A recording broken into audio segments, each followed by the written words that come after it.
first here today. Zeke Mata on to kick it away for South Dakota.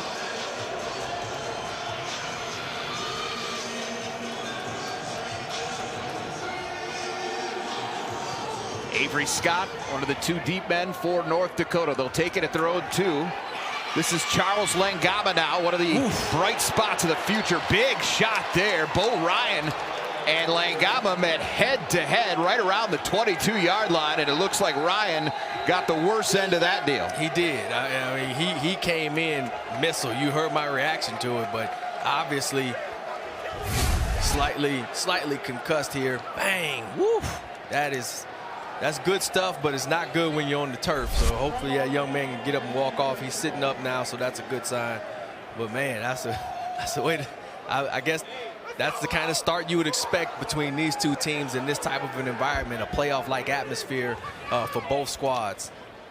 Obviously, all the attention right now on Bo Ryan, South Dakota's reserve linebacker. 5'11", 220 pounds, out of Omaha, Nebraska, played at Westside High School. Big special teams guy for South Dakota. We're going to step away while they tend to the injured Coyote down on the field. Back with first quarter action right after this.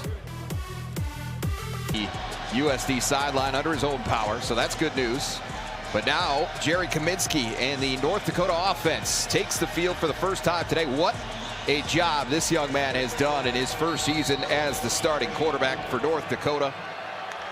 1,590 yards passing, 22 touchdowns through the air, and just 2 interceptions. Kaminsky can hurt you with his feet, though, and he shows it right there. And Coach Schmidt talked about having conversations with him about certain situations where he's not going to slide. Like, go ahead first and get that. You can run the ball, get us those yards. So you see it right there. Not afraid to put his head down and get forward for the first down. Starting offense brought to you by Dakota Bank for North Dakota. The 701 Moving Company headlines things. They've been doing a great job. This North Dakota offense runs it as well as anybody in the country right now, or among the best in the country anyways. Kaminsky goes back to pass on first down, under pressure from Caden Crawford. Now flushing out. Chris Dixon giving chase. Throw is back behind. The catch is made. Did he get a foot down? What an effort, though. Nate DeMontenac came back shoulder, Andre, hauled that football in. But the officials say he did not get a foot down in bounds.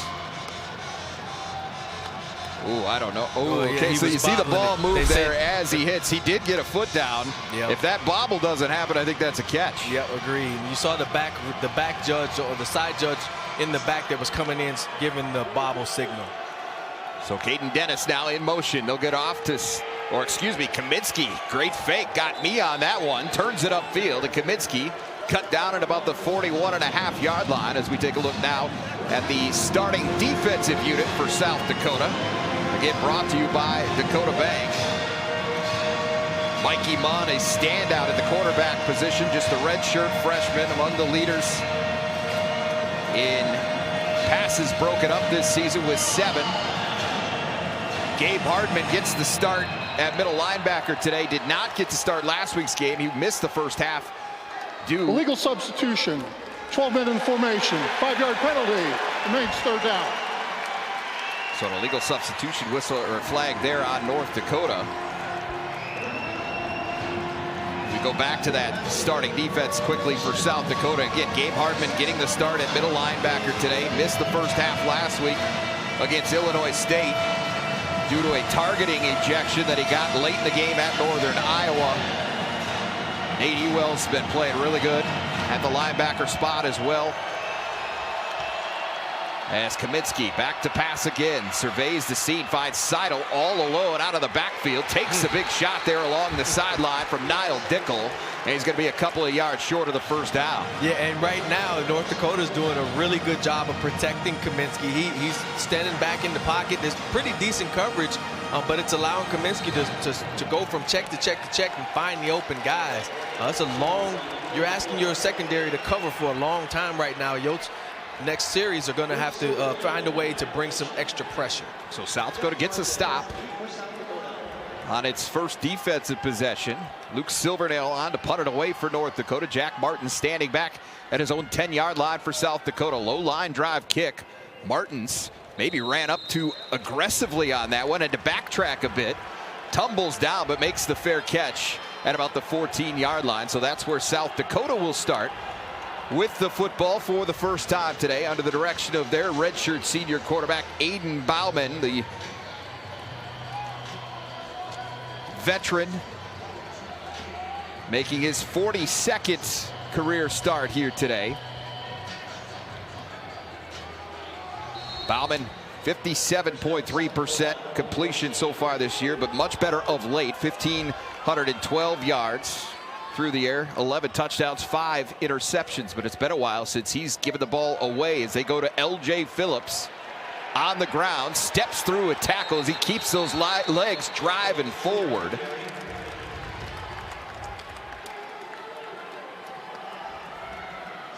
Gain of a couple of yards, maybe 3 on the play from L.J. Phillips. Here's a look at the offensive line now for South Dakota. Managed to stay mostly healthy on the year, although Brock Wolf did miss a game due to a concussion. That moved Jacob Arop into the starting right tackle spot. And then bumped Wolf on his return into right guard. He replaced the injured Adrian Hawkins for the first time last week. 2nd and 7. Bauman off the play fake. Wants to take a shot. Looking deep. Lorenzo Fenner is there. He's got the feet underneath it. Couple of flags down on the play, so we'll see what that is all about. But Fenner, for the time being, has South Dakota set up inside of North Dakota territory at the 40-yard line. Set up by good protection up front. Bauman able to allow Fenner to get into the route. Deep would throw a pretty great ball. I think this is going to be PI on the defenses. There was some grabbing and holding at the top of the play, which didn't obviously affect Fenner's ability to go and make the catch. That is one thing for Fenner all year, and it is going to be a pass interference call against North Dakota. Fenner leading the Valley. Pass interference. Defense number 27. That penalty is declined. The result of the play is a first down. Penalty goes against the true freshman quarterback Grant Nolan, but it's declined. Another look at that connection between Aiden Bauman and Lorenzo Fenner here. Yeah, you can see at the top of the route here, he's kind of pulling and grabbing, trying to get himself back into position because Fenner had a step, and Fenner able to locate and complete the catch. Fenner leading the Valley in yards per catch, 22.1 per grab so far this year. Little wildcat as they go to L.J. Phillips, and he surges ahead inside the 40-yard line of North Dakota, the 38-yard line. That'll be a gain of 4 as we look at the defense now for North Dakota. And this has been an outstanding unit for Eric Schmidt, and of course that is his cup of tea, right? He's a defensive guy, was a defensive coordinator at San Diego State last year before coming back to his alma mater for the 3rd stint in his coaching career. But he switched them to a 4-2-5 base defense from the traditional 3-4 at North Dakota. It's worked out very well. Bauman, though, finds the tight end Jesse Miller. Found a soft spot in that coverage, and Miller's down to the 26-yard line. Yeah, just a zone coverage here by the Hawks, and Miller's able to find a little area between the linebackers, sit down and give a target for Bauman to hit, and they get the first down. You talk about that 4-2-5, Jay. It's essentially kind of a 3-4-ish when you look at it, because the 4th player that's on the D-line is more of a rover type. He's kind of an outside backer, but he's always on the line of scrimmage. But he'll go from side to side and kind of give them different looks. It also can confuse defenses sometimes when they bring extra bodies up to the line of scrimmage. Bauman on 1st and 10, gives it off. Phillips weaves his way through the line of scrimmage down to the 22-yard line. That'll be a gain of 4. That's a great vision here by L.J. Phillips. You see Lance Rucker came off the edge untouched and was in the backfield. Phillips able to see him immediately, put his foot in the ground on that turf and make him miss and still get positive yards. It's great vision there by L.J. Phillips. South Dakota trying to continue a trend that they have had for much of the season. That's scoring on their opening possession. Put a lot of good opening drives together this season. It's been the rest of the game where they've found some struggles in terms of consistency. Phillips cut down inside the 15-yard line. That'll be a first down at the North Dakota 11. And here's another example of great vision here, able to see the cutback lane. You see everything's flowing to the left. There's a small hole there back to the right side after a good setup block there by the right tackle, Rock Wolf. And L.J. Phillips finds it, exploits it, and is probably a shoestring tackle away from scoring a touchdown. So it'll be 1st and 10. South Dakota can get a first down at the 1-yard line. As they go back to another look out of that wild card, they split Aiden Bauman out wide to the left. And North Dakota wants to talk about it. They're going to burn a timeout here with 8:59 to go in the first quarter. Yeah, they actually ran a guy on late and ended up with 12 on the field. I think they just were confused about what call they were in. So better than to take that penalty, go ahead and burn the timeout and make sure everybody's on the same page. We go back to L.J. Phillips, Jay, the ability to play physical and make guys miss with vision makes him one of the best backs in the Valley. We're talking about long-standing rivalry between these two teams, meeting 103 all-time. UAD in command overall, 64-33-5, with 25-19-2 in Vermilion. USD, though, has won the last 2 against the Fighting Hawks, including a thriller last year in Grand Forks, 42-36. That back in mid-November. South Dakota trying to strike first in their home field here today. 1st and 10 at the Fighting Hawks 11-yard line. L.J. Phillips lines up right of Aiden Bauman. He'll bring the tight end Jesse Miller in motion. Bauman back to throw. Flushed out of the pocket. Being chased. Vig is there for North Dakota. And Bauman just throws it away out of the back of the end zone. Smart play, nothing there. There was nobody that was coming open across the middle. He was kind of forced to only look at one half of the field where he's being forced out to his left. So smart play there by Bauman just to throw it away on 1st down and play out the rest of the series. That was the field edge. Caden Vig giving chase there. Number 13, sophomore out of Halleck, Minnesota. Team high 4.5 sacks coming in. Hunting early here in Vermilion today. Forces an incompletion, and it's 2nd and 10. Back to that Wildcat lineup, and now it's going to be a false start. Right side, Caden Fry, the tight end, moved early. False start. Offense number 87. 5-yard penalty. It remains 2nd down. So it is Fry, the redshirt freshman tight end out of Red Cloud, Nebraska. Has seen his playing time increase a little bit here in recent weeks due to an injury to Zach Whitty. Jesse Miller. It's a good, talented tight end group overall for South Dakota, but it's generally very young. A lot of big bodies, though.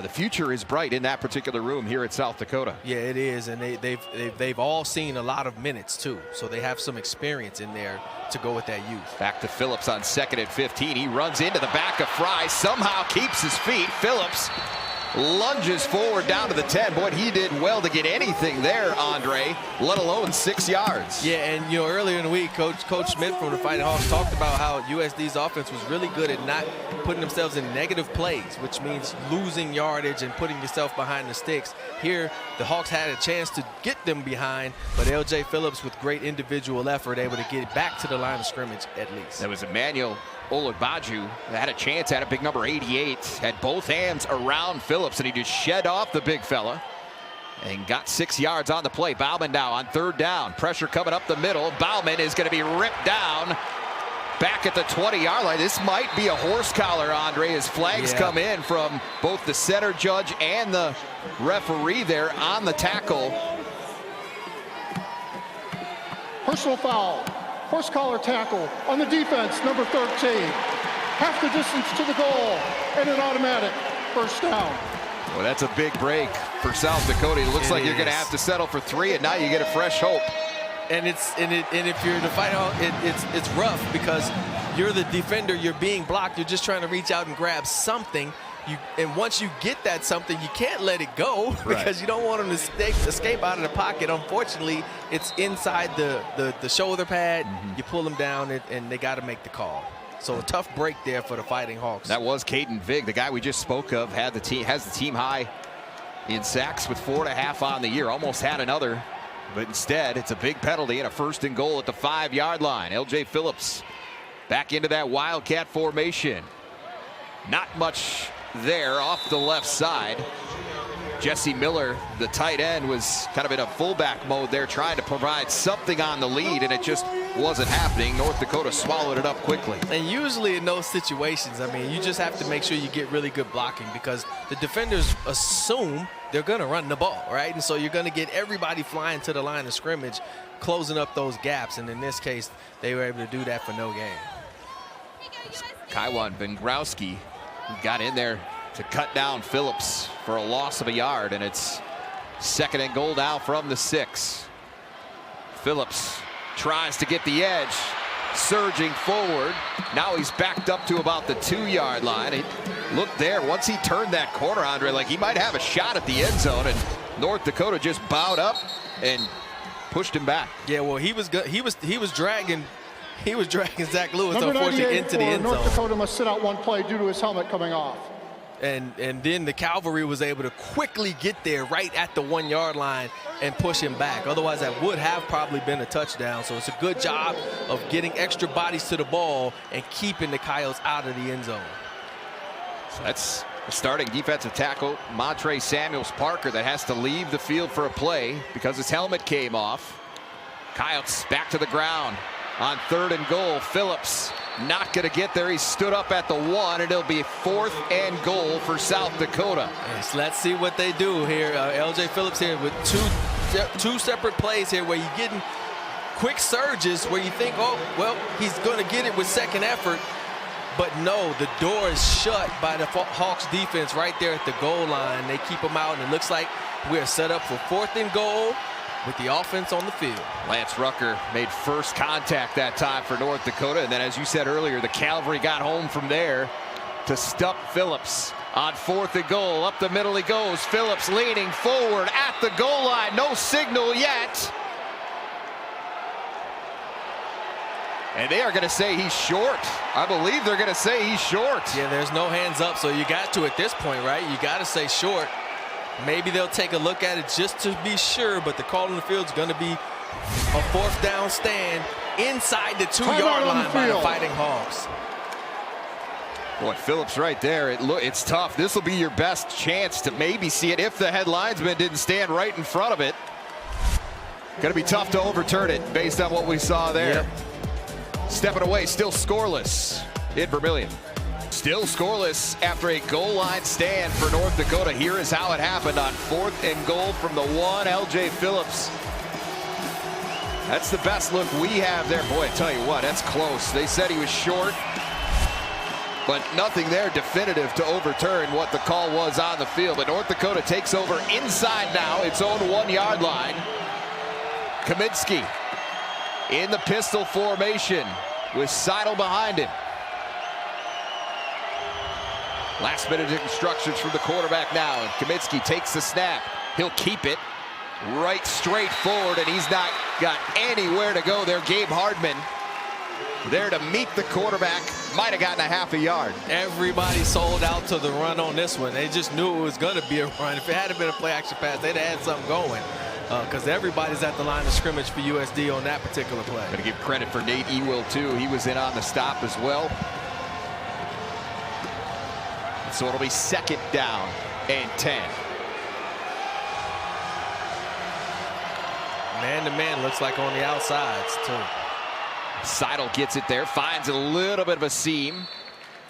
And a little bit of extra breathing room now for North Dakota. He's out to the 7.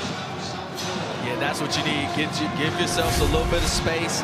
You're still on schedule as far as 3rd and short is concerned. So now you can open up the playbook a little bit more, knowing that you got a little bit of room. Obviously, you're still going to be set up close to the end zone, so you got to be careful if you're Kaminsky, but you get a little bit more breathing room. So 3rd and 4. Needs the 10-yard line. About the 11-yard line, rather, for North Dakota. Kaminsky. Flags come in before the snap.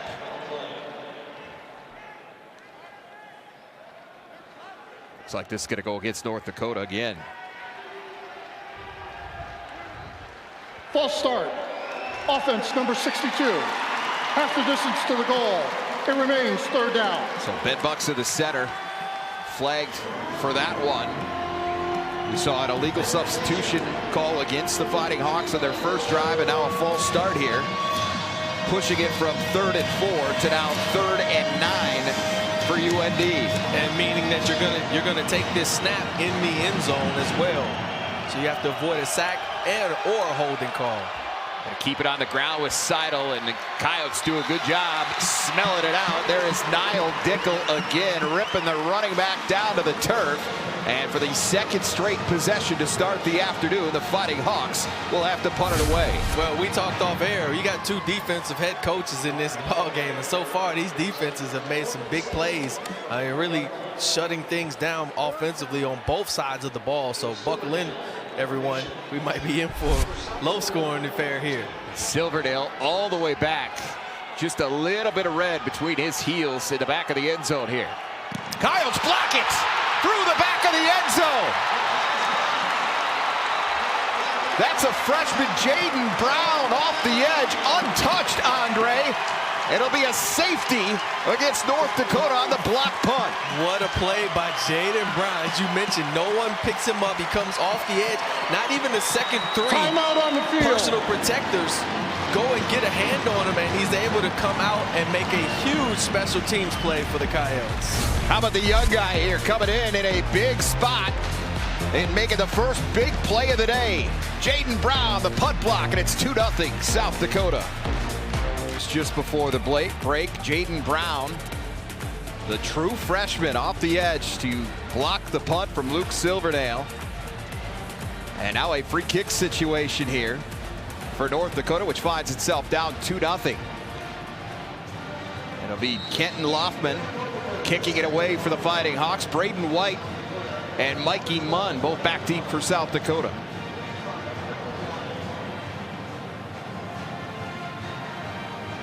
Loffman approaches.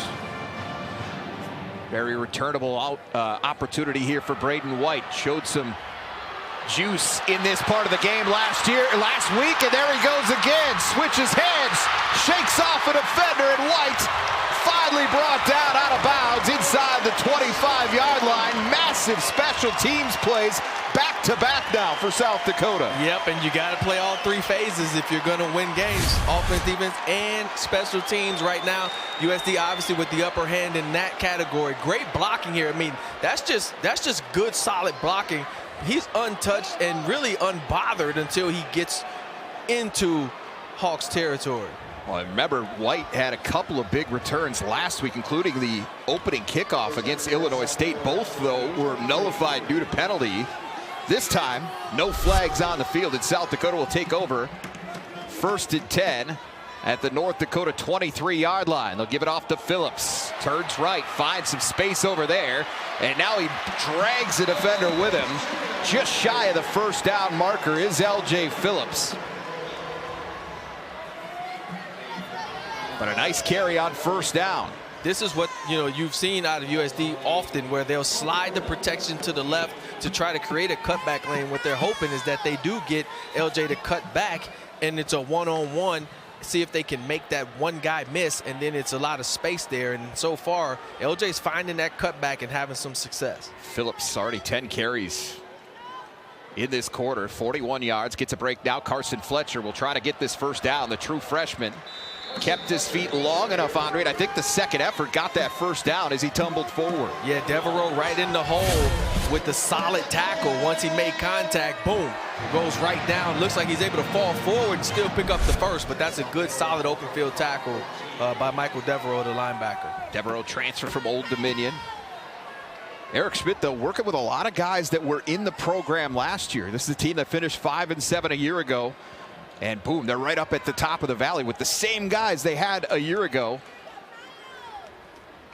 But he did add a couple of pieces through the portal that have been very valuable to them as well. Bauman looking for the tight end, and it's broken up. Zach Whitty, who's playing in his first game back in the last couple of weeks after an ankle injury at Indiana State. Can't hang on here. Good hit from the backside. Delivered by Avery Scott to break it up. Yeah, it was a little high, but not anything unusual. Whitty usually would bring that one in, but ball kind of slips through his hands, bounces around a little bit, and luckily for Coyote fans, it hits the turf. So it is 2nd and 10 now. Pistol formation here for Bauman. Ball at the 13-yard line of North Dakota. There's Whitty, the tight end, in motion. Turns, hands it off to Phillips. Guy came swooping in there. Jai Martin, the free safety, tried to trip Phillips up in the backfield. He simply stepped away from him. Managed to get forward for about 5 yards. Yeah, again, showing you that versatility of being a complete back. And those complete backs make guys miss, or when they get hit, they still fall forward to get 1 or 2 extra yards. It's that yards after contact. Phillips is one of the better players in the Valley, in the nation, actually, even at that. Eric Schmidt looking on now as Coyotes face 3rd and 5 from the 8-yard line. Need to get it down to the 3. Is Fry, the tight end, in motion. Backside. There is Miller, turns it up. Miller toward the end zone, and he's going to be shy of the pylon. They're going to say he got the 1-yard line, maybe the 2. It's hard to tell on that near side of the field. Yeah, one far side looks like it's closer to the 2-yard line. But 2 refs were over there, and one was at the 1 and one was at the 2. Oh, I don't know. One looks like closer based on that review. But Miller, who had his first career touchdown catch last week, picks up a big 3rd down there to give the Coyotes a 1st and goal at the 2. But remember, North Dakota just got a goal line stand on the opening possession. And the Coyotes come back out in that wildcat. We've seen a lot of that in this first quarter. Phillips tried to go up top. And a little bit of help from the backside there from Carson Fletcher. Almost got him into the end zone. The ref hadn't blown the whistle yet, so the play was still going, and Carson Fletcher's doing the Reggie Bush push. It almost worked, but they stopped the forward momentum here now inside the 1-yard line, it looks like. Tries to go up top, nothing doing there. He really didn't even get off the ground good. I think that was more of a late decision that he thought of doing, and he was already dead in the water at that point. I think he ran right into the shoulder of Zach Whitty, as a matter of fact, and that stopped it right in its place. But they do give Phillips a yard. So it'll be 2nd and goal from the 1. Coyotes, though, content to run out the clock here in this first quarter. It was an impressive 15 minutes for USD. Score is minimal. 2-0 on the punt block from Jaden Brown. But the Coyotes in business to start the 2nd when we return. Top of 8th-ranked North Dakota. Look at the numbers, Andre. Coyotes outgaining the Fighting Hawks 110-32. After 15 minutes, and in business here to start the 2nd quarter, facing 2nd and goal from the UND 1-yard line. Fighting Hawks trying to get a 2nd straight goal line stand to start the day. Bauman takes the snap. Give us to Phillips. Met at the line, but this time he's into the end zone. Touchdown, South Dakota. Yeah, why not go back to regular run plays rather than Wildcats is trying to be a little bit deceptive. Just run it the way you've been doing. And LJ Phillips, when you got that guy in the backfield, you know he's going to fall forward for at least 1 or 2 yards. And if that's all you need, you got a touchdown. Nothing fancy here, just right off the left side. And LJ Phillips absorbs the contact but falls forward into the paint. So Will Leyland now on for the extra point. Out of the hold of his punter, Tyler Ebel. And Leyland has been automatic in that department. And he continues it here. So South Dakota into the end zone for the first time today. LJ Phillips for the 12th time this season. And South Dakota leads North Dakota 9-0 early 2nd quarter. A couple of impressive drives to start. This time South Dakota gets into the end zone. It started on the free kick return here from Braden White. Remember, this followed the punt block for a safety from Jaden Brown. White set him up in great field position. And then LJ Phillips caps it off with a 1-yard plunge, his 12th rushing touchdown of the season to make it 9-0 South Dakota with 14:55 to play in the first half. Special teams playing a role early here. Didn't really expect that piece of it, but again, that's part of your game plan. You have to execute in that as well if you want to win ball games. Right now, USD capitalized on 2 special teams plays, even though the Fighting Hawks defense has played very, very well here to start. So Mata boots it into the end zone, and North Dakota will take the touchback, bring it out to their own 25-yard line, and start with it there. But Jerry Kaminsky hasn't had much of a chance to do a lot of work so far. The defense for South Dakota has been outstanding through its first 2 opportunities on the field. But get this, so far we've played 15 minutes and 5 seconds. South Dakota's had the football for 10 minutes and 42 of that. Yeah, I was looking at the stats to see the time of possession. You're right, Kaminsky just hasn't been on the field, and a lot of times the best defense is keeping the offense off the field. Yeah, North Dakota's run 7 plays to 19 for South Dakota. As Seidel tries the edge, turns it up, and he's going to be forced out of bounds. Ruley and Stewart there, but a nice pickup by Seidel. And that's a gain of about 8 yards. Yeah, and you got to show love to the guys on the edges throwing blocks there. Watson Haffer, the tight end, out there with the block. Nate DeMontenac out there with a good block on the edge to allow the running back to get untouched and get those 9 yards.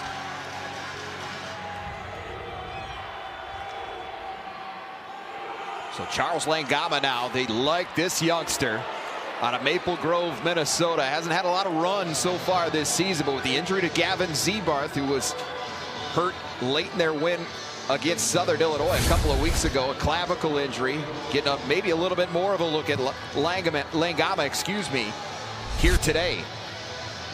He picks up a first down out to the 42-yard line as North Dakota tries to get something moving here, down 9-0. Kaminsky back to pass, looking deep. B.J. Fleming is there, and he's got it. Double move, man-to-man on the outside. Mikey Munn versus B.J. Fleming with the double move. It's a hitch and go. They pump the hitch, Munn jumps on it, and that creates the separation. He did a good job of recovering to make the tackle, but that's how he got beat. Yeah, Fleming has been their big play guy, their vertical threat, over 18 yards per catch so far this year. Leader in both receptions, yards, and touchdowns. That is 27th catch of the season. Kaminsky quick out to the edge, DeMontenac, and he's ripped out of bounds over there by Munn. But a gain of 6 or 7 yards on that play to the senior from Mississauga, Ontario. And those types of plays there, the quick passes, the quick line of scrimmage or behind the line of scrimmage passes where you get the ball out to the edge to your playmakers quickly. I expected to see a lot more of that just because Illinois State had so much success doing that against the Coyotes last week. Kaminsky keeps it, turns it up, and he's met after a short gain. Nate Ewell, the linebacker, but not before Kaminsky is able to pick up the first down.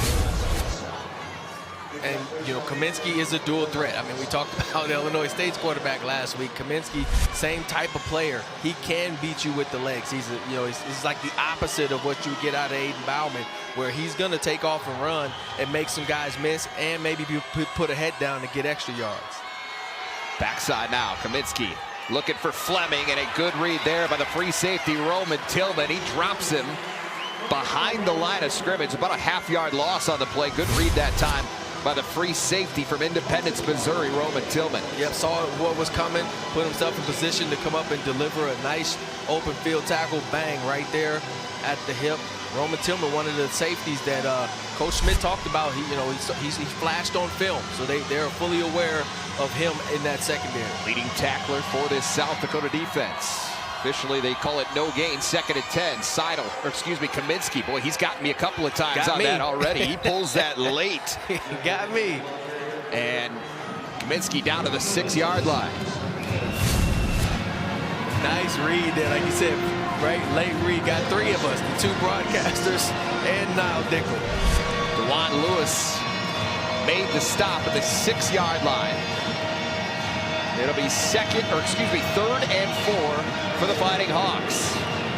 Corey Tide, DeMontenac split wide to the left. Fleming Dang, big red zone target number 2. High side, they'll give it up the middle to Seidel, and he just carries the whole group into the end zone. Touchdown, North Dakota. I mean, that's how you move the pile. That's rugby scrum right there. Good job by the offensive line. Once the forward momentum was somewhat stopped by Seidel, then you see the offensive line just continue to push and maul their way into the end zone. They would not be denied for the Hawks touchdown.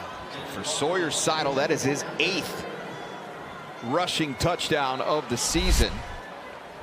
His 12th touchdown overall. How about that answer from North Dakota in a hurry, marching it down the field. 75 yards, finishing it off with a 6-yard score from Seidel. Loftman on for the extra point. And he kicks it through. So North Dakota on the board now here in Vermillion. Still 11:18 to go. But Sawyer Seidel and the Fighting Hawks close to within 2. Kaminsky, this is the big play to Fleming. Big play down the field, and then Seidel. This is just grown man stuff here. He carries the group into the end zone for his 8th rushing touchdown of the season to make it 9-7 South Dakota with 11:18 to go second quarter. And we talked about how prior to that drive, Fighting Hawks hadn't really had the football very long, 4 minutes, and in 7 plays. But you see their ability to strike quite fast. Boy, White looking dangerous again, shakes off a tackle, but we got 2 flags coming in. This one's going to come back. And so, boy, every time he's had the chance to touch the football in the return game, Andre, it looked like it had a chance to go the distance. And in so many of these instances, the last few times, there's flags that bring back great returns.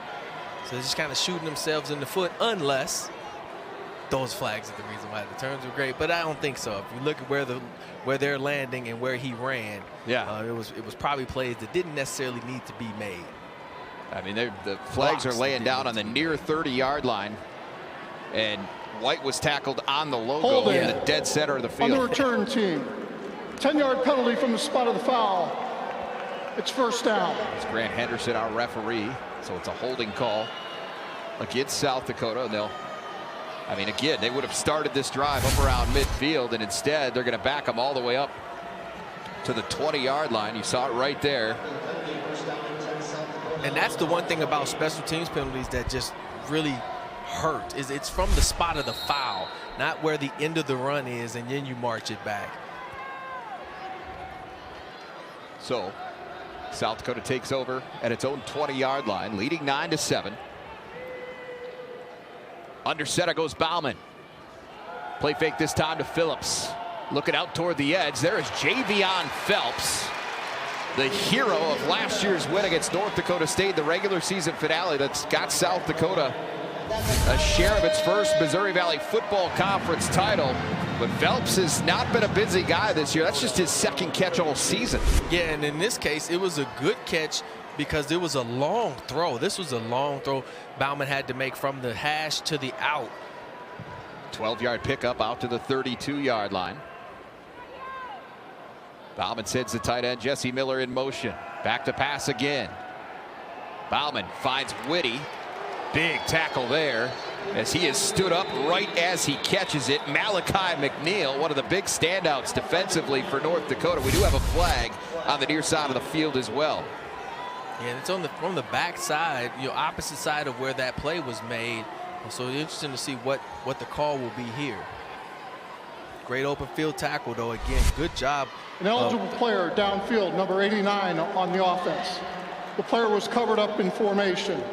5 yards from the previous spot. It remains first down. So Zach Whitty, normally an eligible receiver, but he was covered up in the formation, therefore not eligible to get downfield.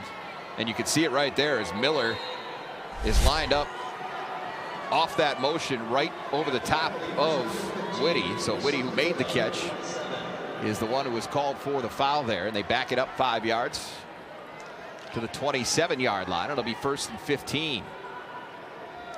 Reed Watkins into the game at running back now for South Dakota.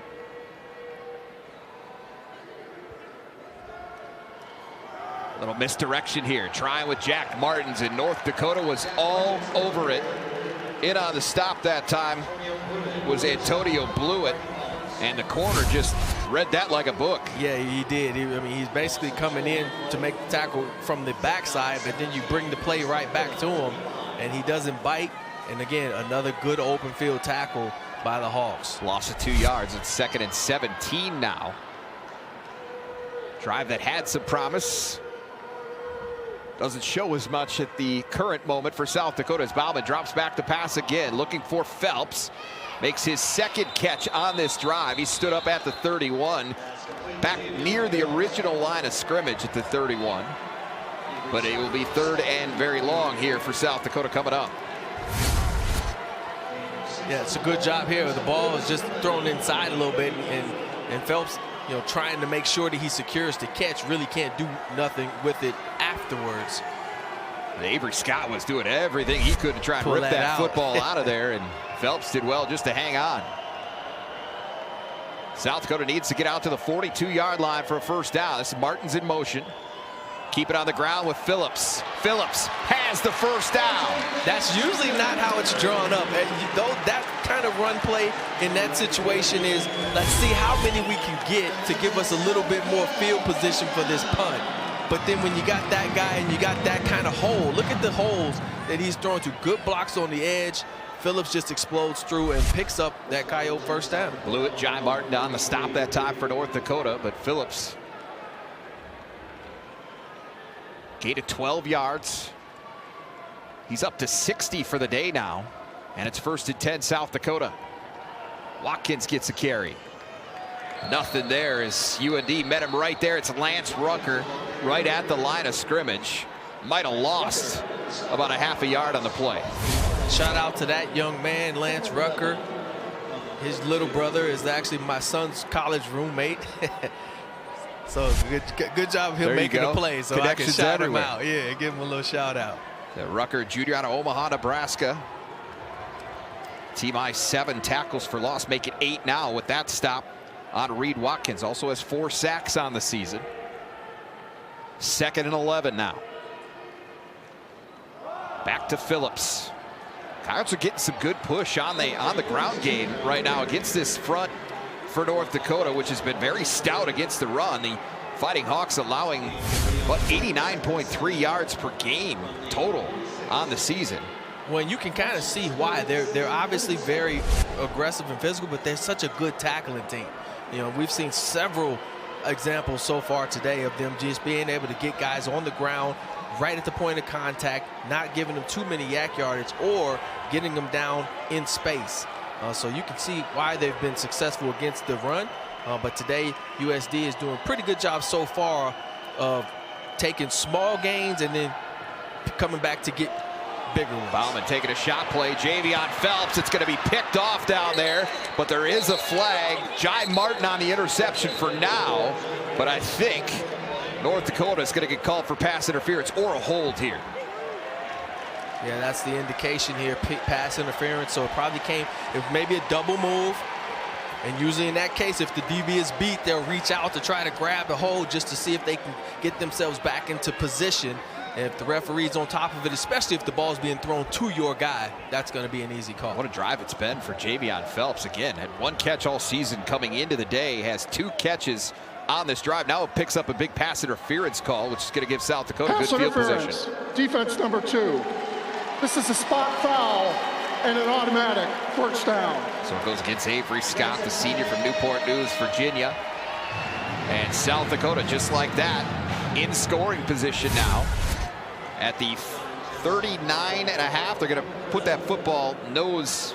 Yep, now they're going to put it right at the 39-yard line as you got another look at it there. Martin thought he had a pick, which would have been his 3rd of the season. Instead, it gets wiped off the board, and South Dakota gets a first down inside the 40-yard line of the Fighting Hawks. Yeah, I got a feeling penalties will be something addressed at halftime by Coach Eric Schmidt.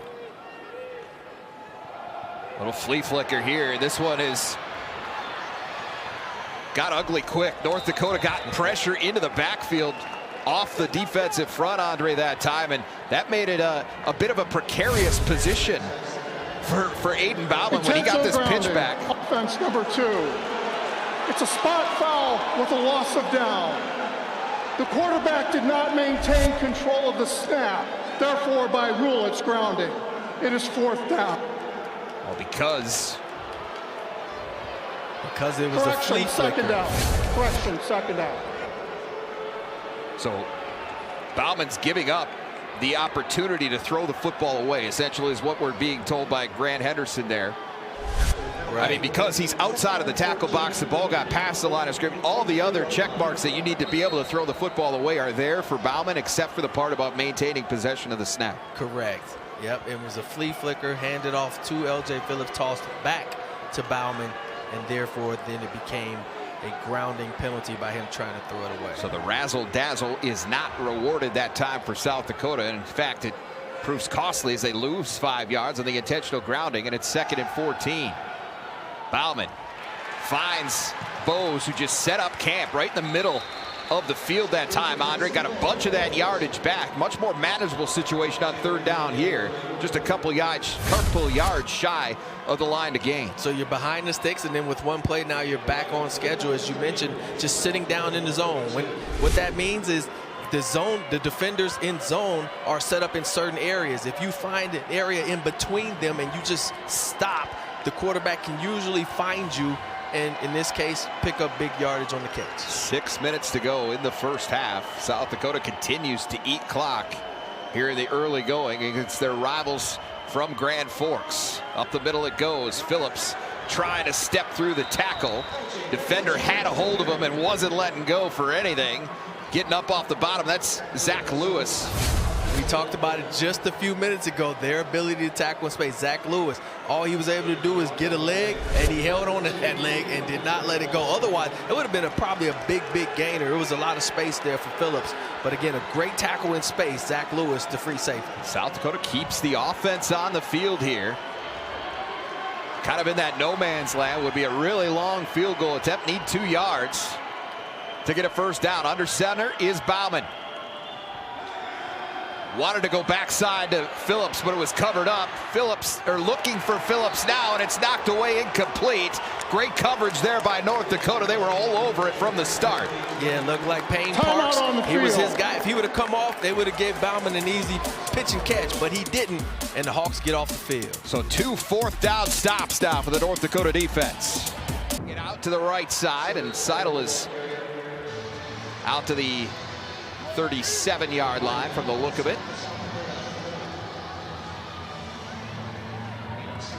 Seidel had the touchdown run on the last possession for North Dakota. 5 carries, 20 yards for him so far. 2nd and 4. Kaminsky looking for Fleming. And that'll be a first down out around midfield. They're going to spot him at the 48-yard line. Clock continues to tick. Under 4.5 to play first half. Fighting Hawks with some tempo here and no huddle. Not trying to go too fast, but they're definitely not huddling. Just calling the plays at the line of scrimmage here.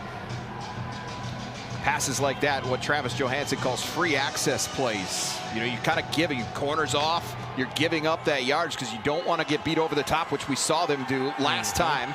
North Dakota had the football. Ruley and Stewart picks it off. Stewart, first career interception. He takes it back inside the 40-yard line of North Dakota. And this interception was basically set up by pressure. Kaminsky, with guys in his face, throws a ball that he shouldn't have thrown. It was double coverage.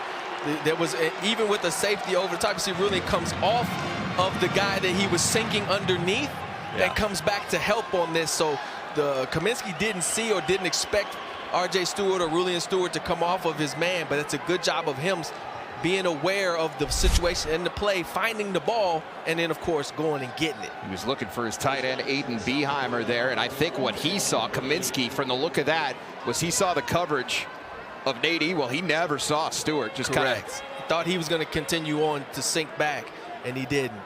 So Coyotes off the turnover. 1st and 10 at the North Dakota 38-yard line.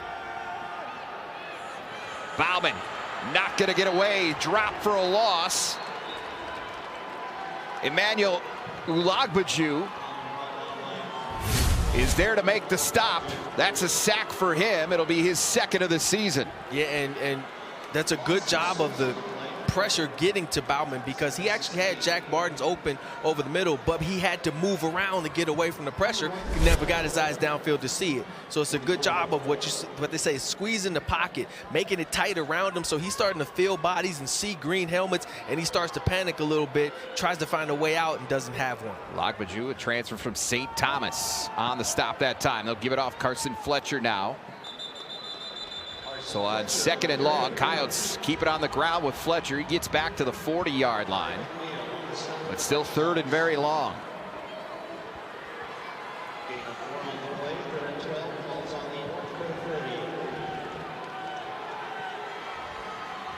Ticking toward 2 minutes to play in this opening half. Get time of possession strongly in favor of USD. Up over 17 minutes in this first half, but just a 2-point lead on the scoreboard, 9-7.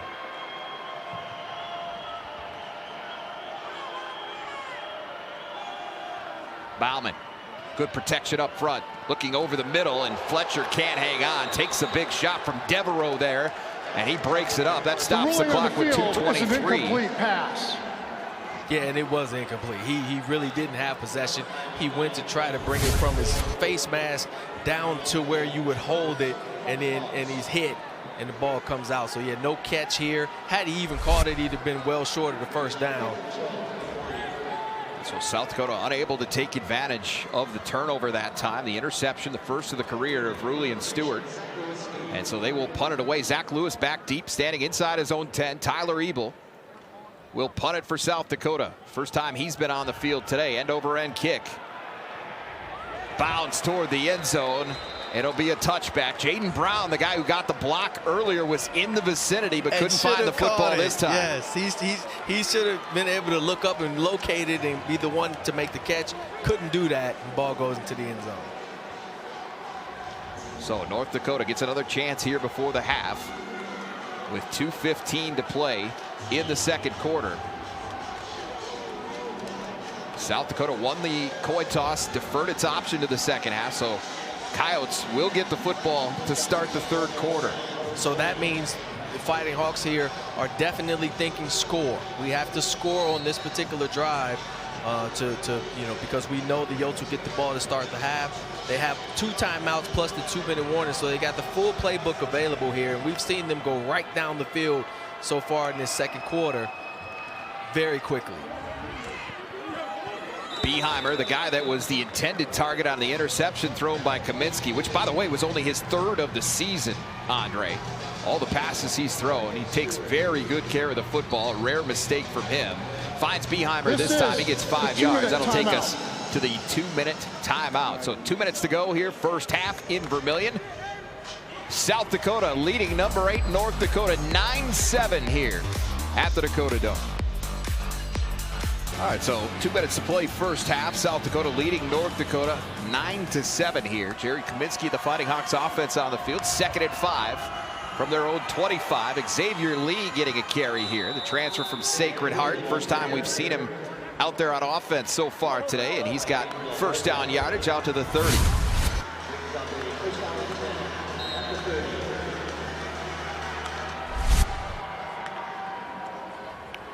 Back to Lee.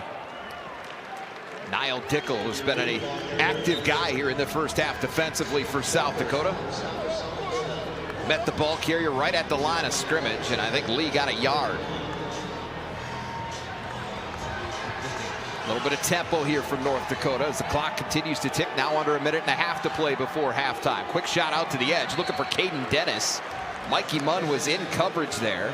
That throw low and behind, though, and it's incomplete. Stops the clock with 1:27 to go in the second quarter. Yeah, wanted to be a quick pass. It was just a quick slant on the outside, but Kaminsky, in his rush to get it out, really didn't throw a good football, or at least not a very catchable one. So now they're in 3rd and long here with 1:27 to go. So they, potentially, if they don't get this, could give USD some decent field position with time left and all 3 timeouts. Kaminsky wants over the top, looking for DeMontenac, and he comes back to get the football. He had to search for that thing, Andre, but he makes the catch. First down into USD territory. So it's a too high coverage. That means the safeties have over the top and the corners have underneath. And DeMontenac was able to get between the safeties and into a space where the safety could not get there in time. He does a great job of adjusting back to the football and making that huge catch. It felt like DeMontenac turned himself around 2-3 different times there before making the catch. Kaminsky now looking for it all. Caden Dennis is there, and it's broken up by Mikey Munn. There was 2 red shirts in the area that time, but the ball got over the top and was right on the arms of Caden Dennis. Munn made a great play to break that thing up, and it looks like a flag here against North Dakota. Offense number 71. So it wouldn't have mattered. 10-yard penalty from the previous spot. It remains first down. Yeah, so penalties have been a big thing for the Fighting Hawks in this first half. You've had a couple that have brought back plays that could have been or should have been. Yeah, definitely there at the top of the screen, you can see the hole where he basically tackles the defender. And if Kaminsky could have that one back, even though it's a moot point, he'd want to put that one further out in front of Dennis so that he can run to it rather than come back for it. Hold was called on Seth Anderson, the right tackle. 5th penalty for 39 yards in this first half against North Dakota. Out of the backfield looking for Xavier Lee, and it's incomplete. Again, a little bit behind the intended target that time. Not sure that was going to go real far anyway because Matt Walsh was steaming down toward Lee, but it falls incomplete. Stops the clock with 1:12 to go. Yeah, and again, like you said, a little bit behind him and a little bit rushed. And it seems like when he's trying to rush the ball out quickly, he doesn't get off very good throws, which, I mean, that makes sense. You've got Fleming out there, top of the screen. But Kaminsky dancing around the pocket, now flushes out. Chris Dixon is there. Roman Tillman streaking in. Is that picked off? Yep. Matt Walsh picked it off. Second interception thrown by Kaminsky in the first half. And South Dakota takes over with 1:04 to play before halftime. And takes over in great field position. That's the biggest thing here. G. Kaminsky trying to direct traffic, and then he's going to throw it away, but he doesn't throw it far enough away. He throws it away in play and allows the defender Harmon to catch, Walsh to catch the ball and get a foot in bounds and set up USD in great field position. We've seen Kaminsky uncharacteristically throw a couple balls where he either wasn't locked in or his eyes weren't in the right place, and it's led to interceptions. Came in with only 2, and so far has 2 today. Doubled that total here today in the first half. And South Dakota, which has struggled taking the football away from its opponent, has 2 big turnovers. They did not score on the first. Can they get something done here before the half? Bobbitt on first down. Looking over the middle for the tight end, Jesse Miller, but Blewett is there and breaks it up. Good hit from behind to separate the football. Yeah, good recognition by Blewett, seeing where Bauman was going with the football, kind of locked in on Bauman's eyes, who he stared at his target the whole way, and Blewett made a great break to get that PBU. Got to get some flowers to Walsh on that interception. That's good ball skills. Sideline awareness there to make the catch and keep a foot in bounds. Yes, it is. Give his offense an opportunity at least here before the half. South Dakota does have all 3 of its timeouts. Tyson Bowes goes in motion. Keep it on the ground though with Phillips. Phillips gets the edge, turns it up. Phillips forced out of bounds, but he's got a first down at the North Dakota 43-yard line. And gets out of bounds to stop the clock so they don't have to use the timeout here with now under a minute to play in this half. Phillips has had a strong day running the football. A strong season, just a continuance of a strong season for that young man out of Wichita, Kansas. 17 carries, 76 yards for Phillips so far today. Bauman back to pass. Looking to the edge, has Fenner. Second big grab of the day for Lorenzo. Fenner makes a bad miss. Touchdown, South Dakota. And for as much as I have given praise to the Hawks for their ability to tackle defensively, this particular play, they did not do that. 3 missed tackles right along the sideline allows Fenner to get this ball into the end zone. They're just assuming he's going to go out, thinking maybe because of the the time of the half and he's near the edge that he's going to just go out and save time, and he doesn't. Fenner with a couple nice moves there to elude defenders and score for the Coyotes right before half. He got away from Scott first, and then I think Jai Martin, the free safety, second. And Leyland on for the extra point. It's up and through. And boy, you talk about a big sequence there. The interception on defense. And the Coyotes capitalize on offense as Aiden Bauman connects with Lorenzo Fenner, who did, frankly, most of the work on that 43-yard touchdown. And for Fenner, that's his 7th receiving score of the season. And he, I right before that particular play, I had even watched him as he was lining up man-to-man with Avery Scott, and I thought, you know, Avery Scott's doing a really good job of bottling him up. We haven't heard his name much, and then of course, boom, he gets that particular play. That was really the big pass over the middle on the early drive. Yep. And then that one right there. Those are the two catches, but they were both significant for South Dakota so far today, as Lorenzo Fenner, his big play ability continues to flash here in his sophomore season. Him and Roman Tillman, high school teammates down in Independence, Missouri. And now both making plays on respective sides of the ball. Wearing number 1 on both sides of the ball. There you go. I wonder if that was planned because of them being teammates in Independence. So Zeke Mata will kick it off. Keep an eye on Sawyer Seidel, though. He is a dangerous man if he given an opportunity to return, and the Coyotes will not give him that opportunity as they dribble it down the field. Hayden Stay, the tight end. We've seen a couple of abusive hits on kickoff returns so far today, and now we're going to get flags to boot. So again, the penalty situation is the one thing you're going to really be looking at, regardless of which team you're talking about. If this is on North Dakota, that's huge, because that is their would be their sixth penalty of the first half, and this would be a big one. I do believe it might be. Devereaux got a little bit too excited or chippy in there. I don't know if it was provoked, obviously, but he just did a little too much extra at the end of the play. Number 51 for South Dakota may not participate in this play due to his helmet coming off. After the play, personal foul on the receiving team, number 34. 15-yard penalty from the succeeding spot. First down, North Dakota. So Eric Schmidt having a chat with Mr. Devereaux right now. Yep. As a matter of fact. Saying, like, you can't do that, man. You got to do it between the whistles. Relax. See, you see it, right? The little left-hand shot on the helmet. That's what did it. And it was, I mean, again, everything was over with. It's just whatever might have been done. They always get the second guy, right? That's what they say. So that's what coaches always have to remind. Something was either said or done that Devereaux took exception with. A little push right there, the little push on the pile. And then bang, he comes back with a left hook, and that's what the referee sees. That was DJ Kennard, number 31 for South Dakota. That timeout, South Dakota. Their first engaged there. This will be a 30-second timeout. Call a timeout here. Important drive here. 39 seconds remaining second quarter, but let us first check in with our friends at Sanford Health.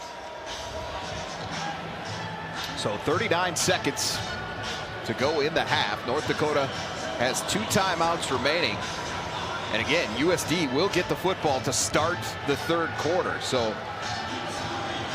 whatever you can do, if you're Eric Schmidt company, you want to try and get some points on the board here with this 39 seconds. Absolutely. So Seidel, the running back. It's Corey Ty in motion. He'll keep it on the ground with Seidel, and South Dakota not fooled at all. Stepping up, there's Nate Ewell again. That's a name we've said a lot here in the first half today. Yeah, he's one of the premier linebackers, I think, in the Valley. And like you said, not fooled by the play action, and is right there in position to make the tackle, and does so. Clock continues to tick. Kaminsky back to pass now. Tries to dump it off into the backfield, and boy, he put a lot of mustard on that pass into the flat for Seidel, and it again was behind the target and falls incomplete. And you know, in a lot of these scenarios, the pressure is not what's forcing him to throw these balls bad. It's just him, and we don't really see that out of him coming into today's game. So there's something that's got him a little bit antsy, and he's not putting the ball in position for his guys to make the catch. He came into the day over 62% completions on the season. Seidel trying to get toward that first down marker. I think he did get enough for the first down on 3rd and 9.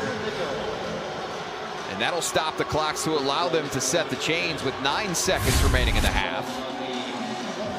And the thing about Seidel is only, he's listed as 5'10", 175. And you can see that 175. He's not a very big guy, but he is quick.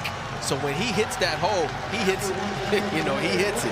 And if you're not in there with him, he'll run by you. And North Dakota just going to go to the half here, down 16-7 through 2 quarters. An impressive 30 minutes for USD against the number 8 team in the country. Coyotes on top at the break, 16-7 over North Dakota.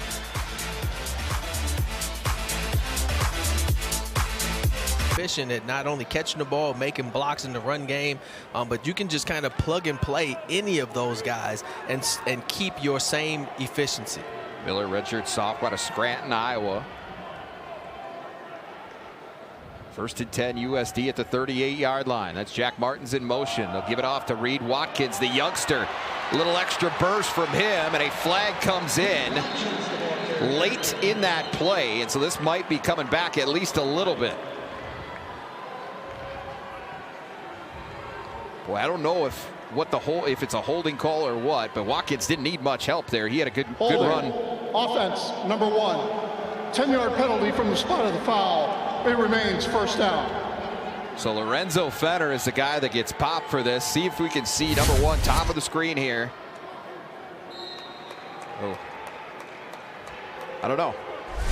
He's got his hands outside the shoulders. Right. So I mean, it can go both ways. If you're a Coyote fan, you're like, that's kind of ticky-tacky. If you're a Hawks fan, you're like, yeah, hold it. And I agree with both.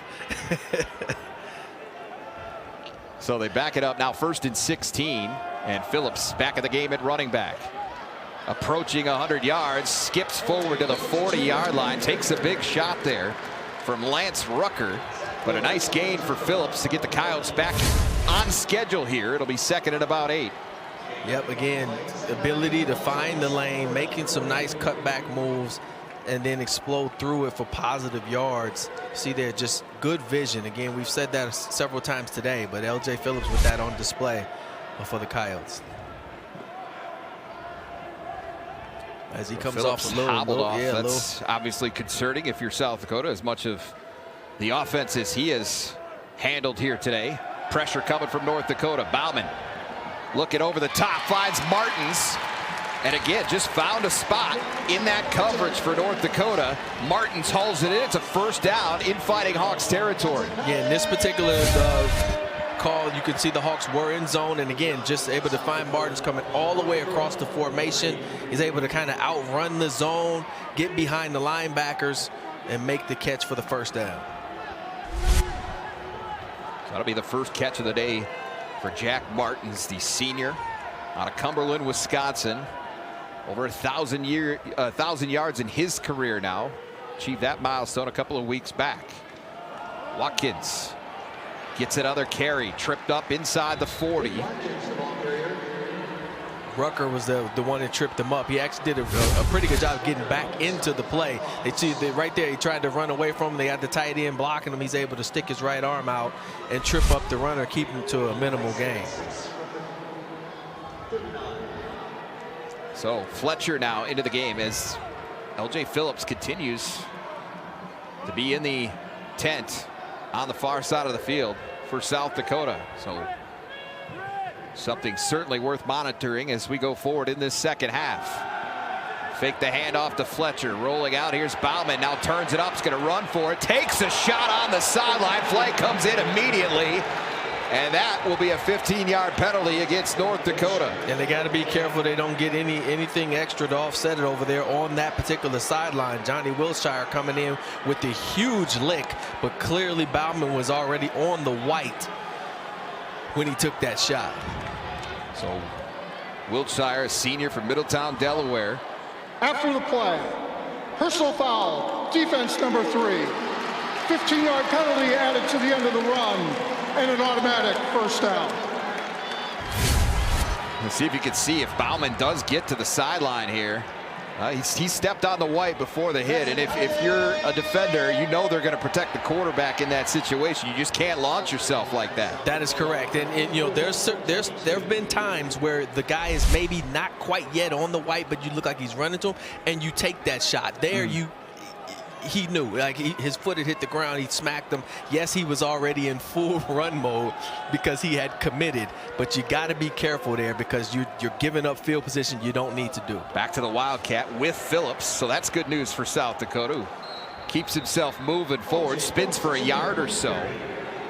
But again, what did we talk about coming out of the half and going into the half for Eric Schmidt's team? The penalties was a big part of the story for them in that first half. So a potentially very costly one there against Wiltshire on this first possession of the third quarter. And during the week, Coach Schmidt had mentioned penalties as being something that they wanted to make sure that they stayed away from, because he felt that they had some costly penalties in the last game that would just lack of focus. You know, third and shorts where they would jump off sides and put themselves behind the sticks. Phillips got a yard there, so it's 2nd and 9. Bauman back under center now. Finds his running back out of the backfield. He's not able to hang on, and Bauman just rushed that throw because there was a lot of space for number 24 out on the edge there. And obviously we've watched several Coyote games this season, and it seems as though that always is the case. Not 100%, but a lot of the times when he's trying to outlet to Phillips, for some reason he just doesn't throw him a very good ball. Phillips always has to go down low or reach back for it or something. I don't know what that is. You could tell based on the reaction there from Bauman that he knew it immediately. He's just frustrated with himself, kind of overthrowing that one. And we're going to get a sideline warning here against North Dakota, a timeout for North Dakota. Timeout, one of their North coaches Dakota. was Their 3 first yards timeout off of the half. sideline, and the This official should had be to a come over 30-second timeout. and tell him to get off the field, and then they called timeout. Correction. So Timeout on the field. that'll be the first timeout for North Dakota in this half. South Dakota threatening here to start the third quarter. Coyotes leading 16-7 with 10:40 to go. Leading today 16-7, facing 3rd and 9 from the Fighting Hawks 21-yard line here. And North Dakota jumped off sides, I believe. And if they didn't, they acted as though the offensive guys did, instead of just getting back and getting lined up. Defense number 23. 5-yard penalty. Remains 3rd down. Because he comes around, you can see he switches sides to get to formation, and yes, he jumps into the neutral zone. I don't know if he touched anybody, but he should have reacted just by getting back. Instead, he stays there, and the referees call. He didn't get out. Like, once he got in, he kind of stood there for a second. Get back. And then South Dakota, I think it was Sam Coles that finally jumped. But it was a delayed reaction from the offensive lineman there. Because they were probably waiting on him to get back, too. Right. Much more manageable 3rd down now for South Dakota. It's 3rd and 4. Need to get to the 13-yard line. Reed Watkins, the running back. Bauman takes the snap. Into Braden White, and UND was all over it. We have not seen much in the wide receiver screen game for South Dakota. They try one here with White because he's the kind of, as we've seen in the kick game, he's that guy you want to get open in space and see what he can do, but this one never had a chance. UND was all over it. Jai Martin, the first on the scene for the Fighting Hawks, and that'll force Will Leyland to come on now and try a 36-yard field goal. Leyland 10 of 12 on the year with a long of 44. This from the left hash.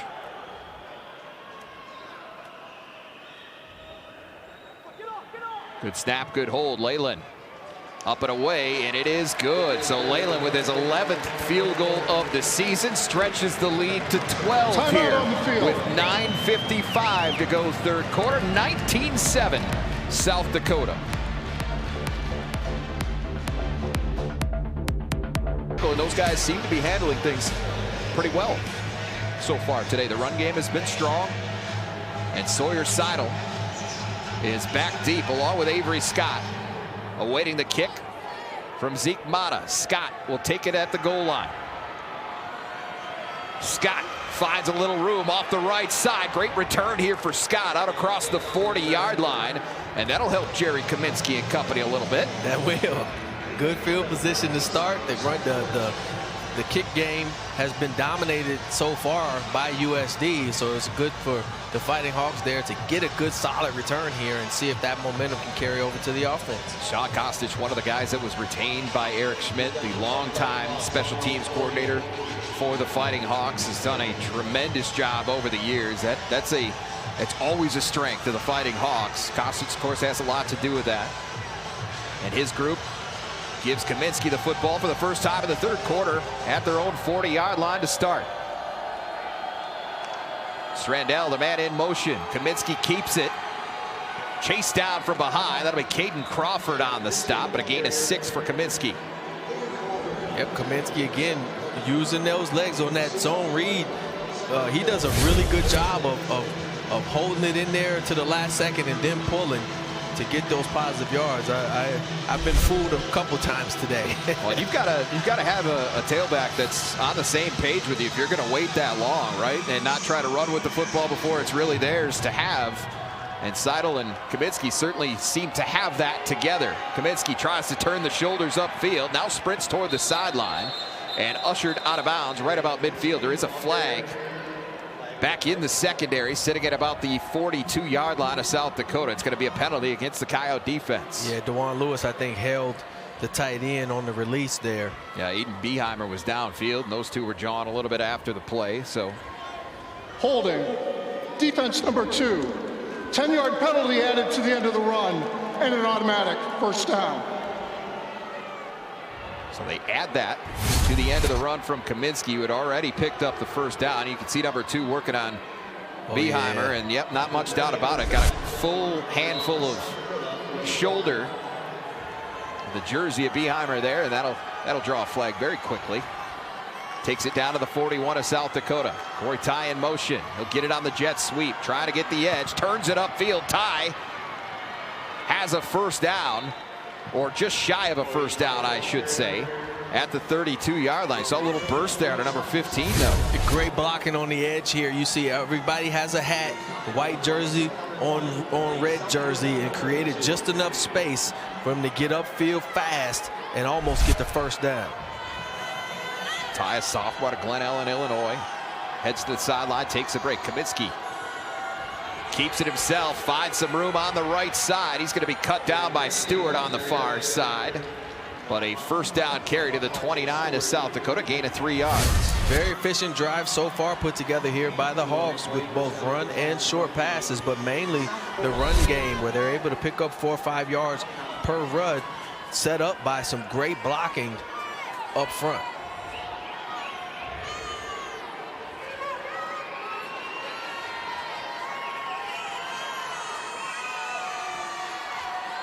Kaminsky wants to bubble it out, finds DeMontenac, his 3rd catch of the day, and he's forced out of bounds at about the 23-yard line. But DeMontenac, 2nd in the team in catches and yards coming into the day, and he's been one of the favorite targets again here this afternoon for Kaminsky. And Kaminsky there with a good ball out in front of DeMontenac so he could catch it on the go. This was one of those plays that Kaminsky had started to struggle with late in his first half, where he was throwing it a little too rushed and not throwing good footballs to put his receivers in position to make good catches. Gain of 6, 2nd and 4.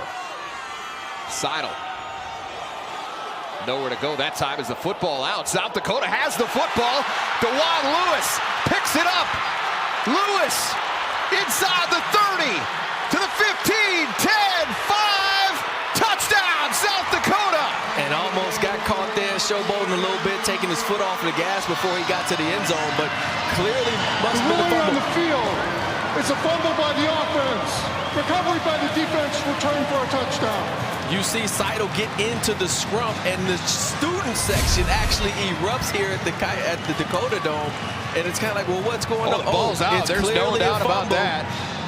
And the ball is obviously on the ground for a while, and then you see Dewan Lewis pick it up. It's funny how, like, it didn't seem like anybody really was aware initially, and then Lewis just kind of reaches in all calmly and picks up the football, takes it all the way back for the touchdown. And now Leyland, a chance to add the extra point and make this a 19-point game. They're waiting for official confirmation. I think they're going to take another look at this. Yeah, I think so. I mean, we saw the view. It was clear as day the ball was out. Was a knee down on the recovery will be probably the real question. Based on a That's what fumble, I think. There's recovered by no the defense and return for a touchdown. I don't think there's any question that there's a fumble. We can see that clearly on replay. The ball is clearly out right there. I mean, it was out before he even started to go down to the ground. But and you now can't see it at all there. Now Lewis comes in from the with his knees on the ground. That's the key. Yeah. Because if he does, they're going to call him down at the point of the recovery. But I want to see watch two, because I don't think he picks it up until he gets back up. Yeah, it looks like he gets back up and then grabs that last it. view, I think, is going to be your best look at it. He did get in there on both knees, but I think he started to stand up before he actually picked the football up, which could be an incredibly heady play if he did it intentionally like that. I think you can see it on that last look there. He doesn't have the football till right there. Yeah. Yep. And then I think that's pretty look, clear that it was. He's up before he actually gets the ball in his hand. So we'll see. As it stands, it would be an 80-yard fumble return for a touchdown. And for a team that struggled to get turnovers for a long stretch of this After season, review, they now have ruling 3. on the field is upheld. Touchdown, South Dakota. And it's always fun to listen to these situations because the sideline gets the word first. Yeah. And so when they start to go nuts, the crowd starts to go nuts. And then the energy changes really quickly. After that review, they uphold the call. It's an 80-yard fumble recovery for a touchdown for Lewis. How about the hustle by Seidel, though, trying to get back in and maybe knock that football away after fumbling himself as Leyland kicks the extra point up and through. But the turnovers have been costly today for North Dakota. 3 of them in total. 2 of them have led to touchdowns for the Coyotes. They now lead 26-7 with 7:11 to play third quarter. His family's legacy. Just a lot of Native American students in attendance here from middle schools. And obviously there's a good community of Native American people here on the campus at University of South Dakota, and that's a big reason for today's heritage game. But 26-7 is your score with 7:11 to go in the third quarter. There's a ton of time left in this football game, but that was a massive play by the USD defense. Not only did they thwart a potential scoring drive for UND, but they take it all the way back and score themselves. Right. So you extend it to a 19-point lead. Kaminsky as of now 8 of 14, 103 yards, couple of interceptions on the day, and he goes back to the air finding Corey Ty. And Munn took a big block there from Fleming. Big reaction on the far side, but Ty knocked out of bounds at the 30-yard line. That'll be a gain of 5 yards. And that drive that North Dakota just had put together, Andre, felt a lot like their touchdown drive in terms of how easily they were moving the football down the field. Kind of whatever they wanted to do was working. Boy, a turnover can change that in a hurry, can it? It really can. I mean, that's what they do for football games. Looking all the way out on the edge, finds Ty again. He's suddenly become much more active in the offense. He's knocked out of bounds at the 38-yard line. Clock continues to move, or it will on the reset of the chains. You can see so far that Kaminsky's starting to settle down a little bit. Not as antsy, throwing the football well so far here in the third quarter. But it changes the game plan, certainly. Being down 19, you need a score, and you need one quick if you're North Dakota. Back to the edge, other side of the field. This time it's Fleming, and Munn is over there to knock him out of bounds. But again, we talked about this. A lot of what Illinois State did last week was these free access throws, correct, right? Where you're playing off, you're essentially saying, we'll give you this, right? We'll and as a quarters defense with South Dakota, the whole goal is don't get beat over the top, which they did earlier in the game with the big pass play to B.J. Fleming. So South Dakota, you see North Dakota moving side to side, and the fan that's just watching at home is kind of like, well, why are they just giving up so much? That's by design. Is correct. Xavier Lee is brought down by Roman Tillman. We do have a flag on the far side of the field. And now coach got a flag, so it's going to be a moot point. One of the assistants just got flagged as well. I think my assumption is maybe they're going to say illegal substitution, because they did run a guy off, and you can't break the huddle with 12. And then it wasn't necessarily called initially. But then with the complaint, the coach is definitely going to get a warning at least. There are 2 fouls on the play. Offsides, defense, South Dakota. After the play, unsportsmanlike conduct, assistant coach, South Dakota. We will enforce both penalties. It'll be first down, North Dakota. So that's 20 yards of penalties that will be assessed here against USD. And Travis Johansson, he said assistant coach, but it was Johansson that was out there that was so animated, because I think what he saw is North Dakota ran a guy off late. Right. And so South Dakota felt like we should have the opportunity to match a substitution. Correct. And he's still pleading, coach still pleading his case right now to the head ref. But penalties been a big part of this game so far, mainly on North Dakota's play side, but now it's definitely. So here, watch 32. You see late substitution. Xavier Lee comes in right here. 32 is Langama, runs off late. So they're out of the huddle. So that should be an illegal substitution. Correct. Right? That is correct. And you could see the umpire started to walk up a little bit as if he was going to go stand over the ball to allow for a USD substitution right here in the middle of the screen, but then he just kind of lets it go. And it really should be the center judge coming up and blocking the possibility of a snap, and that never happened. And so, wow. So, I mean, I understand why Travis Johansson would be upset by that, but the 15-yard penalty that got added on at the end, really not good, because now it's 20 yards in penalties. It moves the football all the way down to the 34-yard line, and now they're going to stop and respot the football from the look of it. And coach still so fired up, you better be careful he doesn't get another 15-yard penalty. So after all that, they set the football down at the 33-yard line of South Dakota. It's first down, North Dakota from there.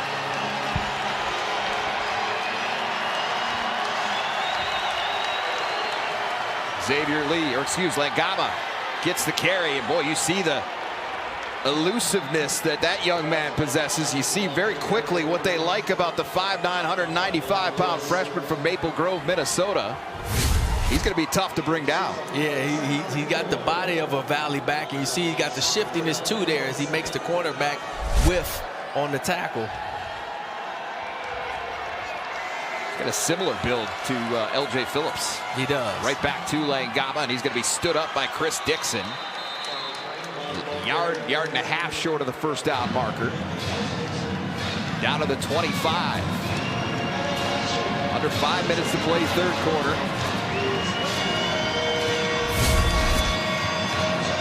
Another look at that last run from Langama's Dixon.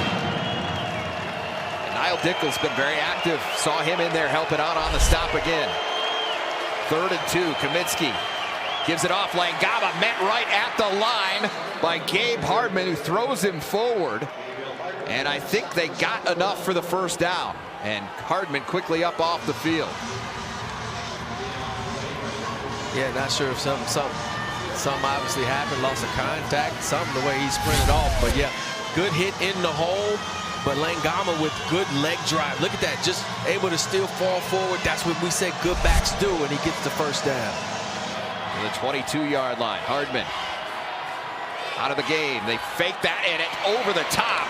Boy, they bit on that fake hard, did South Dakota. Kaminsky, you know, juked like he was going to run it himself, and then went over the top to Sawyer Seidel, and he was wide open. This might be a walk-in touchdown if Kaminsky puts it on him.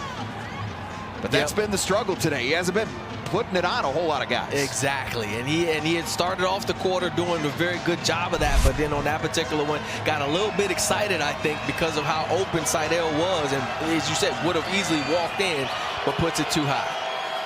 Fleming the man in motion. 2nd and 10. Kaminsky stepping up, looking toward the end zone. Ty trying to get underneath it, but it sails out of the end zone. Incomplete. Good coverage down there. Mikey Munn in the area. Roman Tillman also in the vicinity for South Dakota. And that'll be 3rd and 10 now.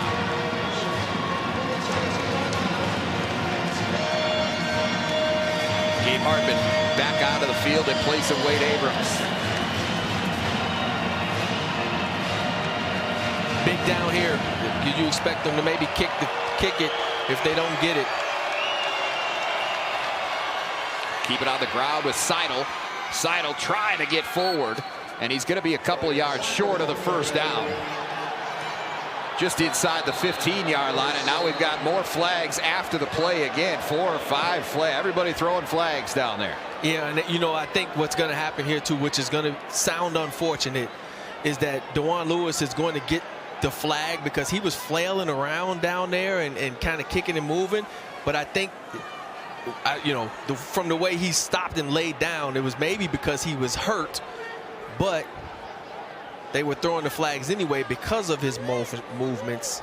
So we'll see what happens here. Either they'll keep the penalties or maybe they'll pick him up because he was injured or acting like he was injured at least. It was pretty hot, though, coming up off the field. Had something to say to Seidel. Is that some rivalry feel to it with some of the chippiness today? It is very chippy. Big conference Some down big there. hits, too, early especially. The 13-yard line. Let's see if we can see what happened here. I mean, Seidel's continuing to try and lunge forward, and then Lewis tried to get up. I'm not sure what was happening there. There are 2 dead ball fouls on the play. Dead ball and sportsmanlike conduct on defense number 2. Dead ball and sportsmanlike conduct number 63 on North Dakota. Those fouls will offset. It's 4th down. Yep, I agree with that, the way they called that and the way they handled it. Let's see if we can see 63. He's right here in the middle of the screen. This is both players' first unsportsmanlike conduct. I don't know what was going on at the bottom between Seidel and Lewis. That's what started it. 63 to me just came is kind of an innocent bindstance. They're just trying to separate him from his ball carry. I don't know. It looks like maybe the Seidel have a hold of his foot there. Probably, and maybe was, he was probably getting the business and giving the business at the same time. But keep the offense on the field. 4th and 2. Kaminsky takes the snap. Nope, gonna roll right. Dumps it over the top. Fleming makes the catch, gets just enough for the first down at the 11-yard line. And in this particular case, great call, but USD was all over it. However, great individual effort, makes the catch, and then fights for the first down. So it's a good job of execution there. Boom, big things to make the catch, and then still is able to get enough yardage to get the first by B.J. Fleming. Remember, Illinois State was 3 for 3 on 4th down last week. North Dakota picks up a big one there to keep the drive alive. Kaminsky to the end zone. Touchdown, North Dakota. It was only a matter of time before that great blocking was going to create this type of opportunity. We've seen it so far in this half.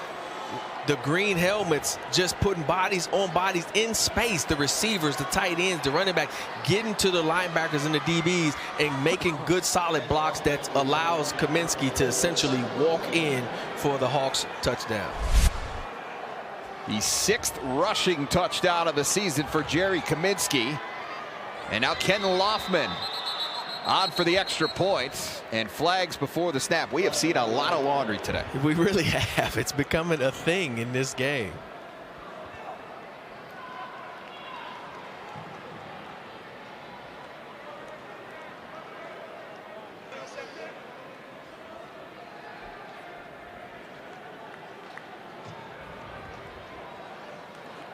$16 penalties, 134 yards. Defense number 12. Disconcerting signals to simulate snap count. Half the distance to the goal. Will replay the try. Disconcerting signals. Not one you see real often, but Mikey Munn is the guilty party.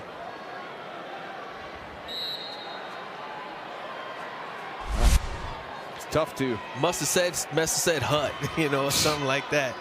That's all I can think of. We've had some interesting penalties, not only the volume of penalties, but some interesting penalties today. As Loffman on for the extra point now. And the kick is up, and the kick is good. So a important touchdown for North Dakota. Jerry Kaminsky taking it in for an 11-yard touchdown run. And the Fighting Hawks back within 12 now at 26-14. Take another look at it. 11 plays, 75 yards in 4 minutes, 23 seconds. Again, 20 yards and penalties on that one play assessed against South Dakota. Certainly helped. Exactly. Big 4th down conversion. The catch there by Fleming. Good extra effort to make sure he had it. And then Kaminsky finishes it off right here. Again, his 5th rushing touchdown of the season. Excuse me, his 6th rushing touchdown of the season. To make it 26-14 with 2:48 to play in the 3rd quarter. Still A lot of ball game left, and that was much needed there for North Dakota, which now has somehow taken over the lead in total offense. It feels very different with the way this game has gone. 260 to 248 in favor of the Fighting Hawks at this point, but that's largely because they've had 2 75-yard scoring drives. Right, exactly. And Kaminsky settled down here in this quarter, minus the one. He got a little excited and overthrew Seidel. He's thrown the ball very well here after he hadn't done so in the second quarter of this game. So South Dakota will take over at their own 25 yards, but another good day for L.J. Phillips. Just part of a great season for this young man. Over 1,190 yards. This was coming into the day. First in the Valley, second in FCS. First in the Valley in attempts, tied for third in rushing touchdowns. He's added to that total as well. So far today, 19 carries, 85 yards, and a touchdown for L.J. Phillips, who got the starting gig because of injury. Again, to the All-American Charles Pierre Jr., who was hurt in the loss at Lamar early in the season. And Phillips really knocking on a door of a 100-yard effort here today as he's out to the 33-yard line and a gain of 8. Right on cue, just downhill. This is a lot of what he does is just downhill running, hits the hole hard, or the ability to find the cutback lanes as he takes a break here after this particular run. But the ability to find cutback lanes and still pick up positive yards after contact.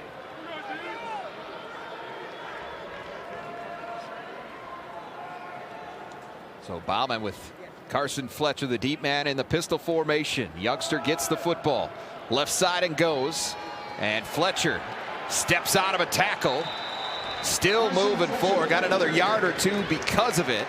First out, Coyotes. And that's, you know, this is what you want. We talked in previous games about the running back room, and Coach Dante Warren, the running backs coach, been here a long time, has done a really good job in recruiting where you can lose an All-American like Charles Pierre and not miss a beat with L.J. Phillips, the second guy, and then that allows then the third and the fourth guy to have to develop quickly, and they've done that as well. As you see, Fletcher and Reed both making contributions in the run game.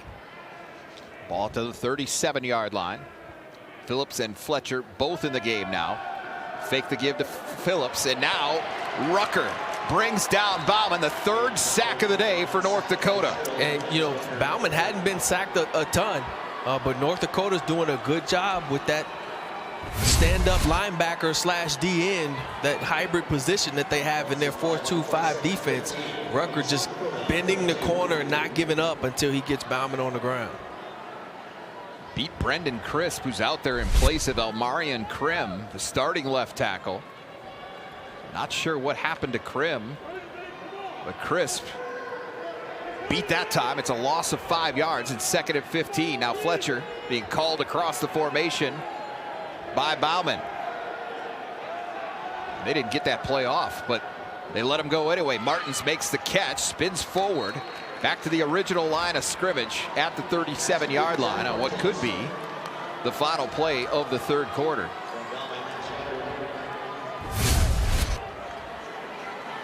It was a slow developing play. They obviously weren't in the right formation initially, and like you mentioned, they seemed like they barely got it off, if they actually did, as you mentioned, but be able to get back to the original line of scrimmage. And that will do it for the third quarter.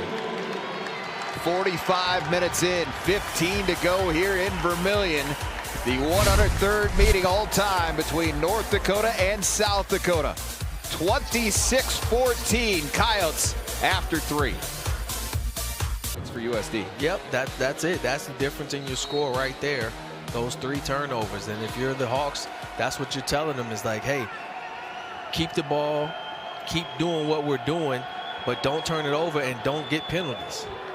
Bauman finds Miller, but he got just a couple of yards, maybe only one as a matter of fact, and that will bring up a punting situation here for South Dakota to start the fourth quarter. Tyler Ebel, just his second punt of the afternoon coming up. Zach Lewis will be the deep man for the Fighting Hawks.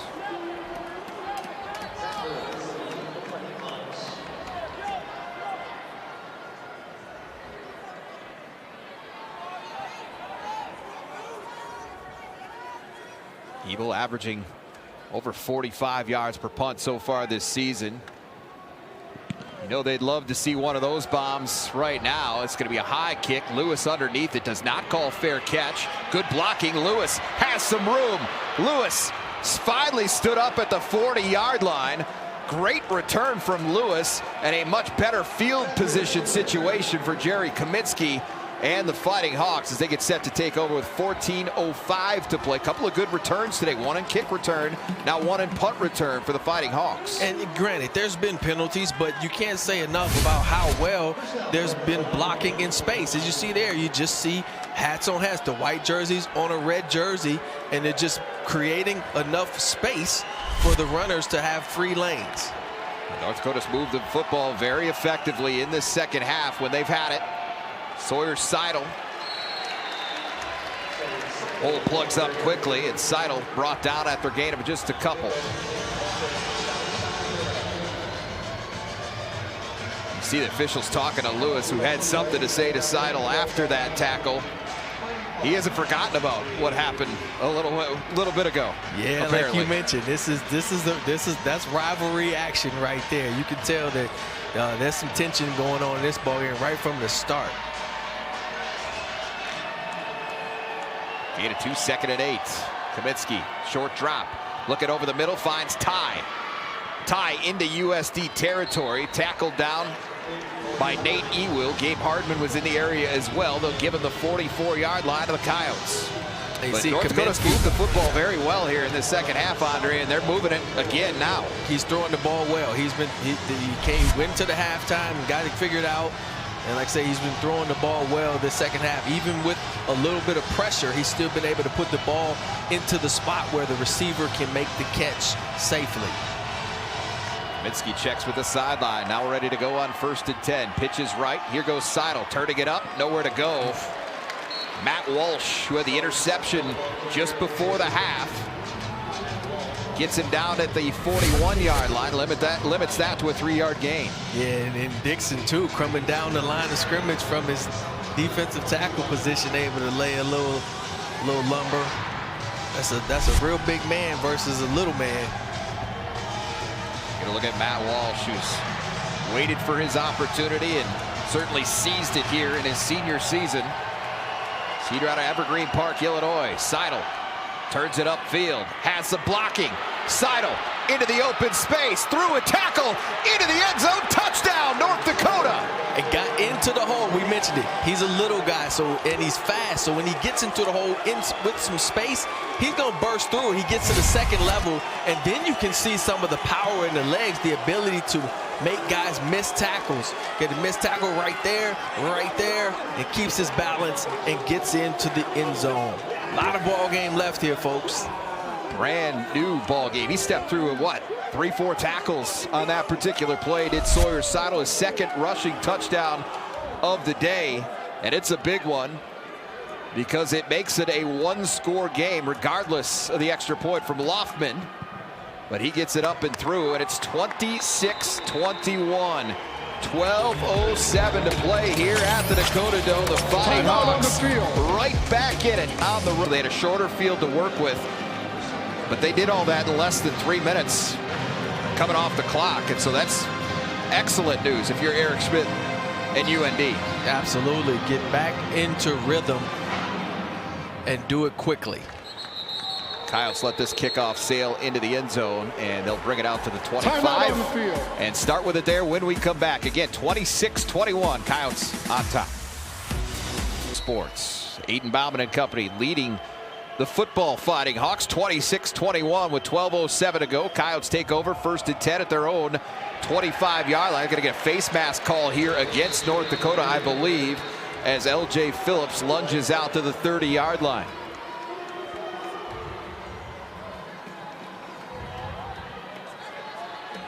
Personal foul, face mask, defense number 98. 15 yards added at the end of the run. Automatic first down. To Montre Samuels Parker, the defensive tackle. Keep an eye on the, oh yeah, no doubt about that one.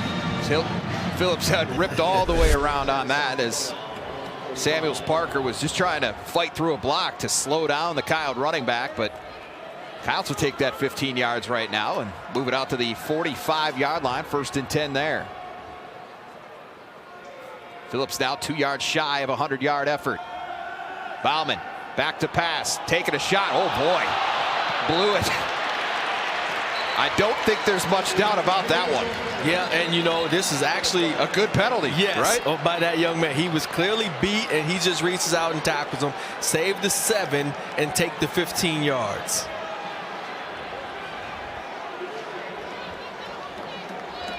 I mean, that's one you will take if you're Eric Schmidt, just because of, hey, it's better than 6. Yep. There's no doubt. Defense number 22. 15 yards from the previous spot and an automatic 1st down. So the Coyotes just picked up 30 yards in free yards right, by way of the North Dakota penalties, but this is the most obvious pass interference call you're going to say. I mean, blew it literally. He had a hold of the shirt of Lorenzo Fenner, and then when he almost lost that, then he just flat out tackled him. Yeah, he's like, but again, I'm not intelligent giving it up. Awareness play by the defensive back, because now the football stays at the 40-yard line for the time being. Bauman out to the edge. Martins gets a defender to swoop on by. That was Avery Scott, who took out one of the officials in the process. Yeah, Avery Scott smoked that official. Martins got a couple extra yards. Man, the official with the... Oh, that could have been not great. Yeah, with where he got hit there. That was the head linesman. Yep, he's good. Double thumbs up. Says, like, let's go. Don't worry about me, guys. Let's go. Yeah. Like football guy. Football guy. That's what that is. So it's a gain of 6. Or gain of 4, rather, for Martins. They spotted at the 41-yard line. That's Miller, the tight end, in motion. Bauman gives off to Phillips, trying to follow that blocker through, and he got a yard and no more. Yeah, nothing doing there. Couldn't bounce it outside. There was a defender there, tried to just force his way into the hole, but nothing really in there either. Only a 1-yard gain. Carson Fletcher comes into the game. As Phillips heads toward the sideline. So Fletcher will be the running back on a critical 3rd down here for both sides. Coyotes need the 30-yard line of North Dakota to move the chains. Bauman chased down he goes. 4th sack of the day for North Dakota, and this is the biggest one yet. Lance Rucker, first on scene for the Fighting Hawks. This has been something that this group has done all year, Andre.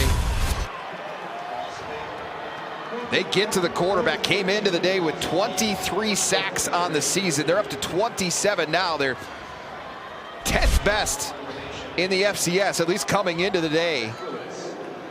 And they have certainly improved their standing with the effort this afternoon. Rucker, I know for a fact that's 2. He might have 3 of those sacks today.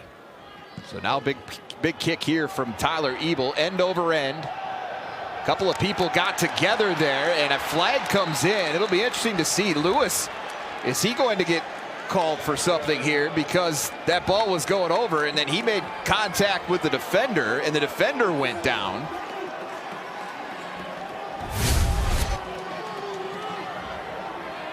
And Jaden Brown it looks like their feet literally just got tangled up there. Lewis was looking up. Brown was already moving past him. He knew the football was going over the top. This is a big call. Well, and yeah, and it'd be interesting to see, because you can't really, I think from that action, I think it was too early to potentially call this kick-catch interference. But I've seen other things happen. So long conversation here. I think it would be an incidental contact. This is going to be, if it stands, our 20th Kick penalty catch of the day. Interference on the kicking team, number boy. 21. 15 yards added from the end of the kick. 1st down, North Dakota. That's a tough one. Well, and so is it from where the kick was? He said from the end of the play. Right. They're looking at this. It looks like they're spotting it at the foul, which wouldn't be correct because the ball was recovered at the 1.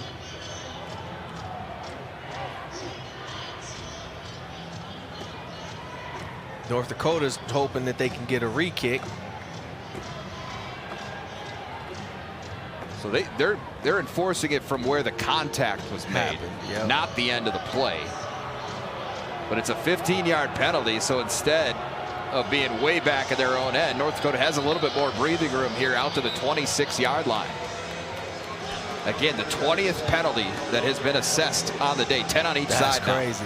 And if the Hawks have over 100 yards in penalties, which equates to basically giving a team a touchdown, right? You're giving them 100 yards in penalty, that's a touchdown. Aside from that fumble recovery that was returned 80 yards for a touchdown, USD does not really have a stop defensively in this second half. They need one now as Niall Dickel gets over to Kaminsky, brings him down after a short gain. And they did a good job there of actually getting in space and flashing in front of him.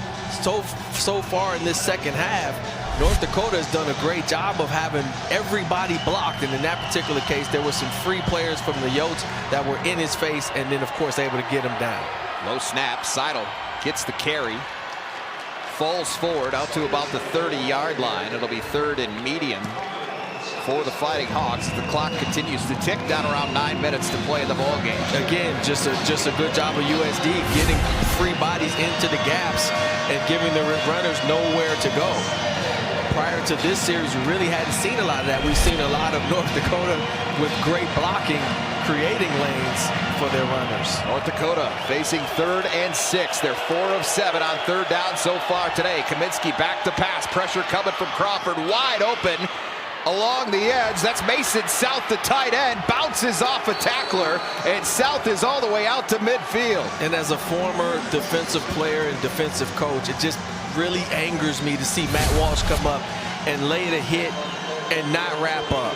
Like, you got to wrap up and get him on the ground. He had the potential there to have him stopped for a first down. Instead, you just try to deliver a big shot to a big man himself who just absorbs it and keeps going. Yeah, South 6'2", 245 pounds. Just his 6th catch of the season, and it's a big one. First down out to the 48-yard line of North Dakota.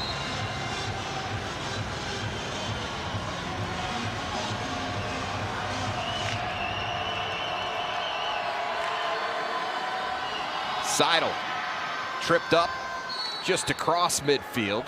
They're going to give him the 49-yard line. Seidel knocking on the door of a 4th straight 100-yard effort. 20 for 114 against Youngstown, 14 for 108 against Southern Illinois, 14 for 104 against Indiana State last week. And he's at 13 for, I believe, 95 as of now. Seems like he's going to get that average. Kaminsky wide open. There's Ty. Ty's been a huge part of the plan here in the second half, and he's made the most of those opportunities down to the 40-yard and a first down. And what'd you call it? You know, free access plays. Again, just taking advantage of those, finding space in the zone coverage, quick 5-yard pass, and since they're giving them up, the Hawks are taking them and moving right down the field. Down to the 40-yard line, 1st and 10 there. 7 minutes to play in the ball game. Kaminsky back to pass, pressure coming, steps up. There's Ty again, gets out of a tackle, spins forward down to the 30-yard line. Looks like they're going to spot him just short of another first down. And this was just a great scheme because he was being guarded by Matt Walsh, the outside linebacker, and that's of course a mismatch. There's no way that Matt Walsh is going to stay with Ty in the open field. So Ty able to make the catch and almost get the first down. 4th catch of this ball game for Ty. All of that has come since halftime. North Dakota knocking on the door here. 2nd and 1 from the 30-yard line of South Dakota. Kaminsky end around. It goes to Fleming. Nate Ewell giving chase, can't catch him, and Fleming steps out of bounds after picking up first down yardage inside the 30. And to me, it's such an iffy call because you're hoping to get him caught off guard, right? Expecting everything to be in the middle. But when they're not, now you're so far behind the line of scrimmage, and you only needed 1 yard, right? But in this case, it's a good job by Fleming actually outrunning the defense and still picking up that first. Fleming, the transfer from Northern Arizona, saw the big pass catch in the first half that helped set up the first touchdown of the day for North Dakota. Big 3rd down conversion there. And now Seidel, or second down conversion rather, is Seidel on first down. Minimal gain, maybe a yard. Nady will on the stop again. North Dakota consuming a little bit more clock on this drive. Yeah, and as we creep toward, 5 minutes left in the game, it's one of those things. You do take your time because you figure if you get the touchdown here, and it's 4-down territory, make no mistake about it, you're not kicking any field goals. You're going for touchdowns. But if you can do it and leave as little time on the clock as possible, that's the ideal situation. South Dakota matching substitution late here. Niall Dickel on in place of Nathan LePerry. Kaminsky on 2nd and 10. Keeps it. Turns up, lost his footing, and tumbles down after a couple of yards. Yeah, and he lost his footing because he was being pursued there by Niall Dickel, who did a good job of not being fooled on the play and putting that pursuit on him so that he would have to maybe slip up.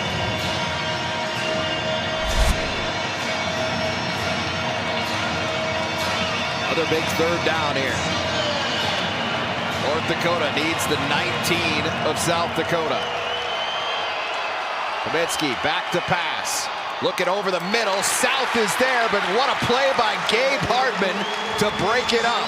Yeah, it's a good job with Gabe Hartman playing his inner DB skills right there with the left-hand swipe as he comes over and makes the break on there. Left-hand swiping at the football and knocks it out of the hands of the big tight end South. So North Dakota's kicking situation is a little different this week. C.J. Eldridge, their normal place kicker, is missing his 2nd straight game with an injury. Loftman is not going to get the opportunity from deep here. And so it's 4th down, 8 yards to go for Jerry Kaminsky and the Fighting Hawks. Kaminsky looking for Fleming, and it's incomplete. And there's the stop you said that the Coyote defense needed to have. Comes at a very crucial point in the ball game here in Coyote territory, under 5 minutes to go. They get the errant throw from Kaminsky, who had minimal pressure in his face. He really just didn't step into this one very well, and we've seen him do that occasionally. He had been so efficient since the start of the half, but on that particular throw, not a good ball, and it sets the Coyote offense out. Should now. be a good look at it here as Kaminsky just missed it. Fleming was there. He had puts it. that on him. Space. It's a first down for sure. And inside the 10 at that. Yeah, found it. I mean, he settled in right among 4 defenders, but he had plenty of room all the way around him. So now a big drive for Aiden Bauman and the offense. They take over 1st and 10 with 4:28 to go. L.J. Phillips out to the 30-yard line, and Phillips officially up over 100 yards for the 6th time this season. Yeah, you can expect at least another run here. 2 on the play. 2nd down and 8. 23 carries, 101 yards for L.J. Phillips Jr., who ran for 301 in his first start against Northern Colorado. Ran for 244 against Murray State, 187 against Indiana State. Had a 100-yard day last week against Illinois State as well. Takes the pitch. Phillips off the left side. Brought down shy of the 35-yard line. But 3rd and short coming up here with under 3.5 to go. Good tackle. Zach Lewis has been everywhere today defensively. You can see why they've been so excited about the addition of that young man. We talked about Fleming coming from Northern Arizona. So did Zach Lewis. It's a long way to go from Northern Arizona to Grand Forks, North Dakota. Well, welcome Lewis to winter. Is a native of Chandler, Arizona. The 2nd team All Big Sky selection in 2024 for the Lumberjacks.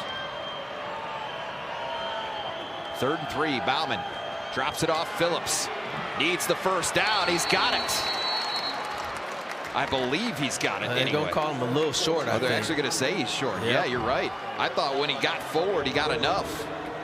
And I think Eric Schmidt wants to use a timeout here with 2:42 to go. Timeout, North Dakota. Their 2nd charge timeout. Great tackle in space there on the running back. And This will be a great job full of having timeout. his legs wrapped up to where he can't lunge his upper body forward to get the first down. Timeout So on the we will field. step aside. 2:42 to play. Still a 5-point game here in Vermillion. Didn't look accidental that time. It looked like he meant to light him up. Yeah, and I don't understand. Ball lands at the 6. You go and catch it and set him up inside the 10-yard line. Like, obviously, you'll find out later in the week when you talk to Coach Johansson, but that was not a smart move by that young man at all. Excuse me, they put the ball all the way up at the 34-yard line. 15 yards, so 34-yard line. 25 yards of field position of where it could potentially have been because it landed at the 6, right? And 30 yards in the last 2 possessions for North Dakota, because remember, they had the kick catch interference last time. Right. Instead of taking over at the 1, they took over out around the 25-yard line. So big drive here, 2:33 to go. Kaminsky keeps it. Stood up and brought down heavy by Nate Ewell at the 41-yard line, and Kaminsky is feeling that one. Yeah, a little slow to get up for obvious reasons. It's what you subject yourself to as a runner. Boom. Shades of WWE a little bit on that one from Nate Ewell. Kaminsky looks okay, but this is going to take us to the 2-minute timeout, which this is the 2-minute timeout. A well-welcomed break for Jerry Kaminsky after that shot he took from Nate Ewell. We step away one more time. 26-21. South Dakota with the lead. North Dakota with the football when you come. 26-21 with 120 seconds remaining. North Dakota one timeout to work with. Trailing 26-21. 2nd and 3 from their own 40-yard line.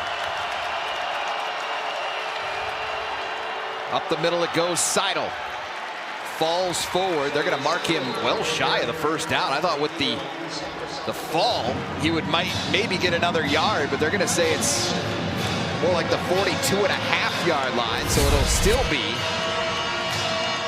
3rd and a long one, short 2. Yeah, 1.5 maybe.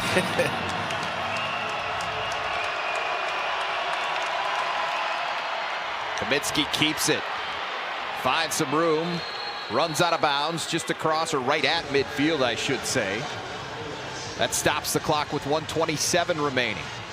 And North Dakota has to get into the end zone here. A field goal does nothing. And they only have 1 timeout. USD does have all 3 of its timeouts to work with should they need them. So you're telling your safeties, nothing behind you. We don't want to give up anything over the top, but we do want to make tackles, and if possible, tackle them inbound so they can start to chip away at those. Kaminsky shot downfield. Corey Ty and Mikey Munn almost made an incredible play. So as I'm saying, nobody behind you. Ty gets behind Munn, but Munn able to use that athleticism to come up and make a huge play for the Coyote defense. He's beat, but goes up high, points it, and just can't bring in the interception. The ball just a touch underthrown, I think, too, from Kaminsky, allowed Munn to get back in that play. If it's over the shoulder of Ty, that's a touchdown. And that's twice that Munn's been in that scenario in this game. He had another one to Dennis in the beginning of the first half where he should have thrown it a little further out, but he threw it short. 2nd and 10, Kaminsky looking for Fleming. Cannot hang on. Broken up by Ruley and Stewart.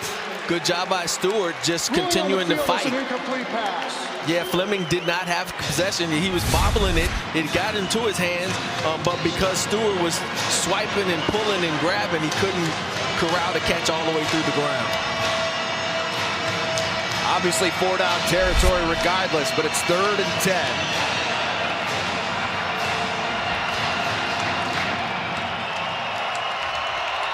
Fleming, top of the screen, covered up by Munn. Pressure coming. Kaminsky hit as he throws, and it is incomplete. Matt Walsh put the pressure on the quarterback. So it's a delayed blitz.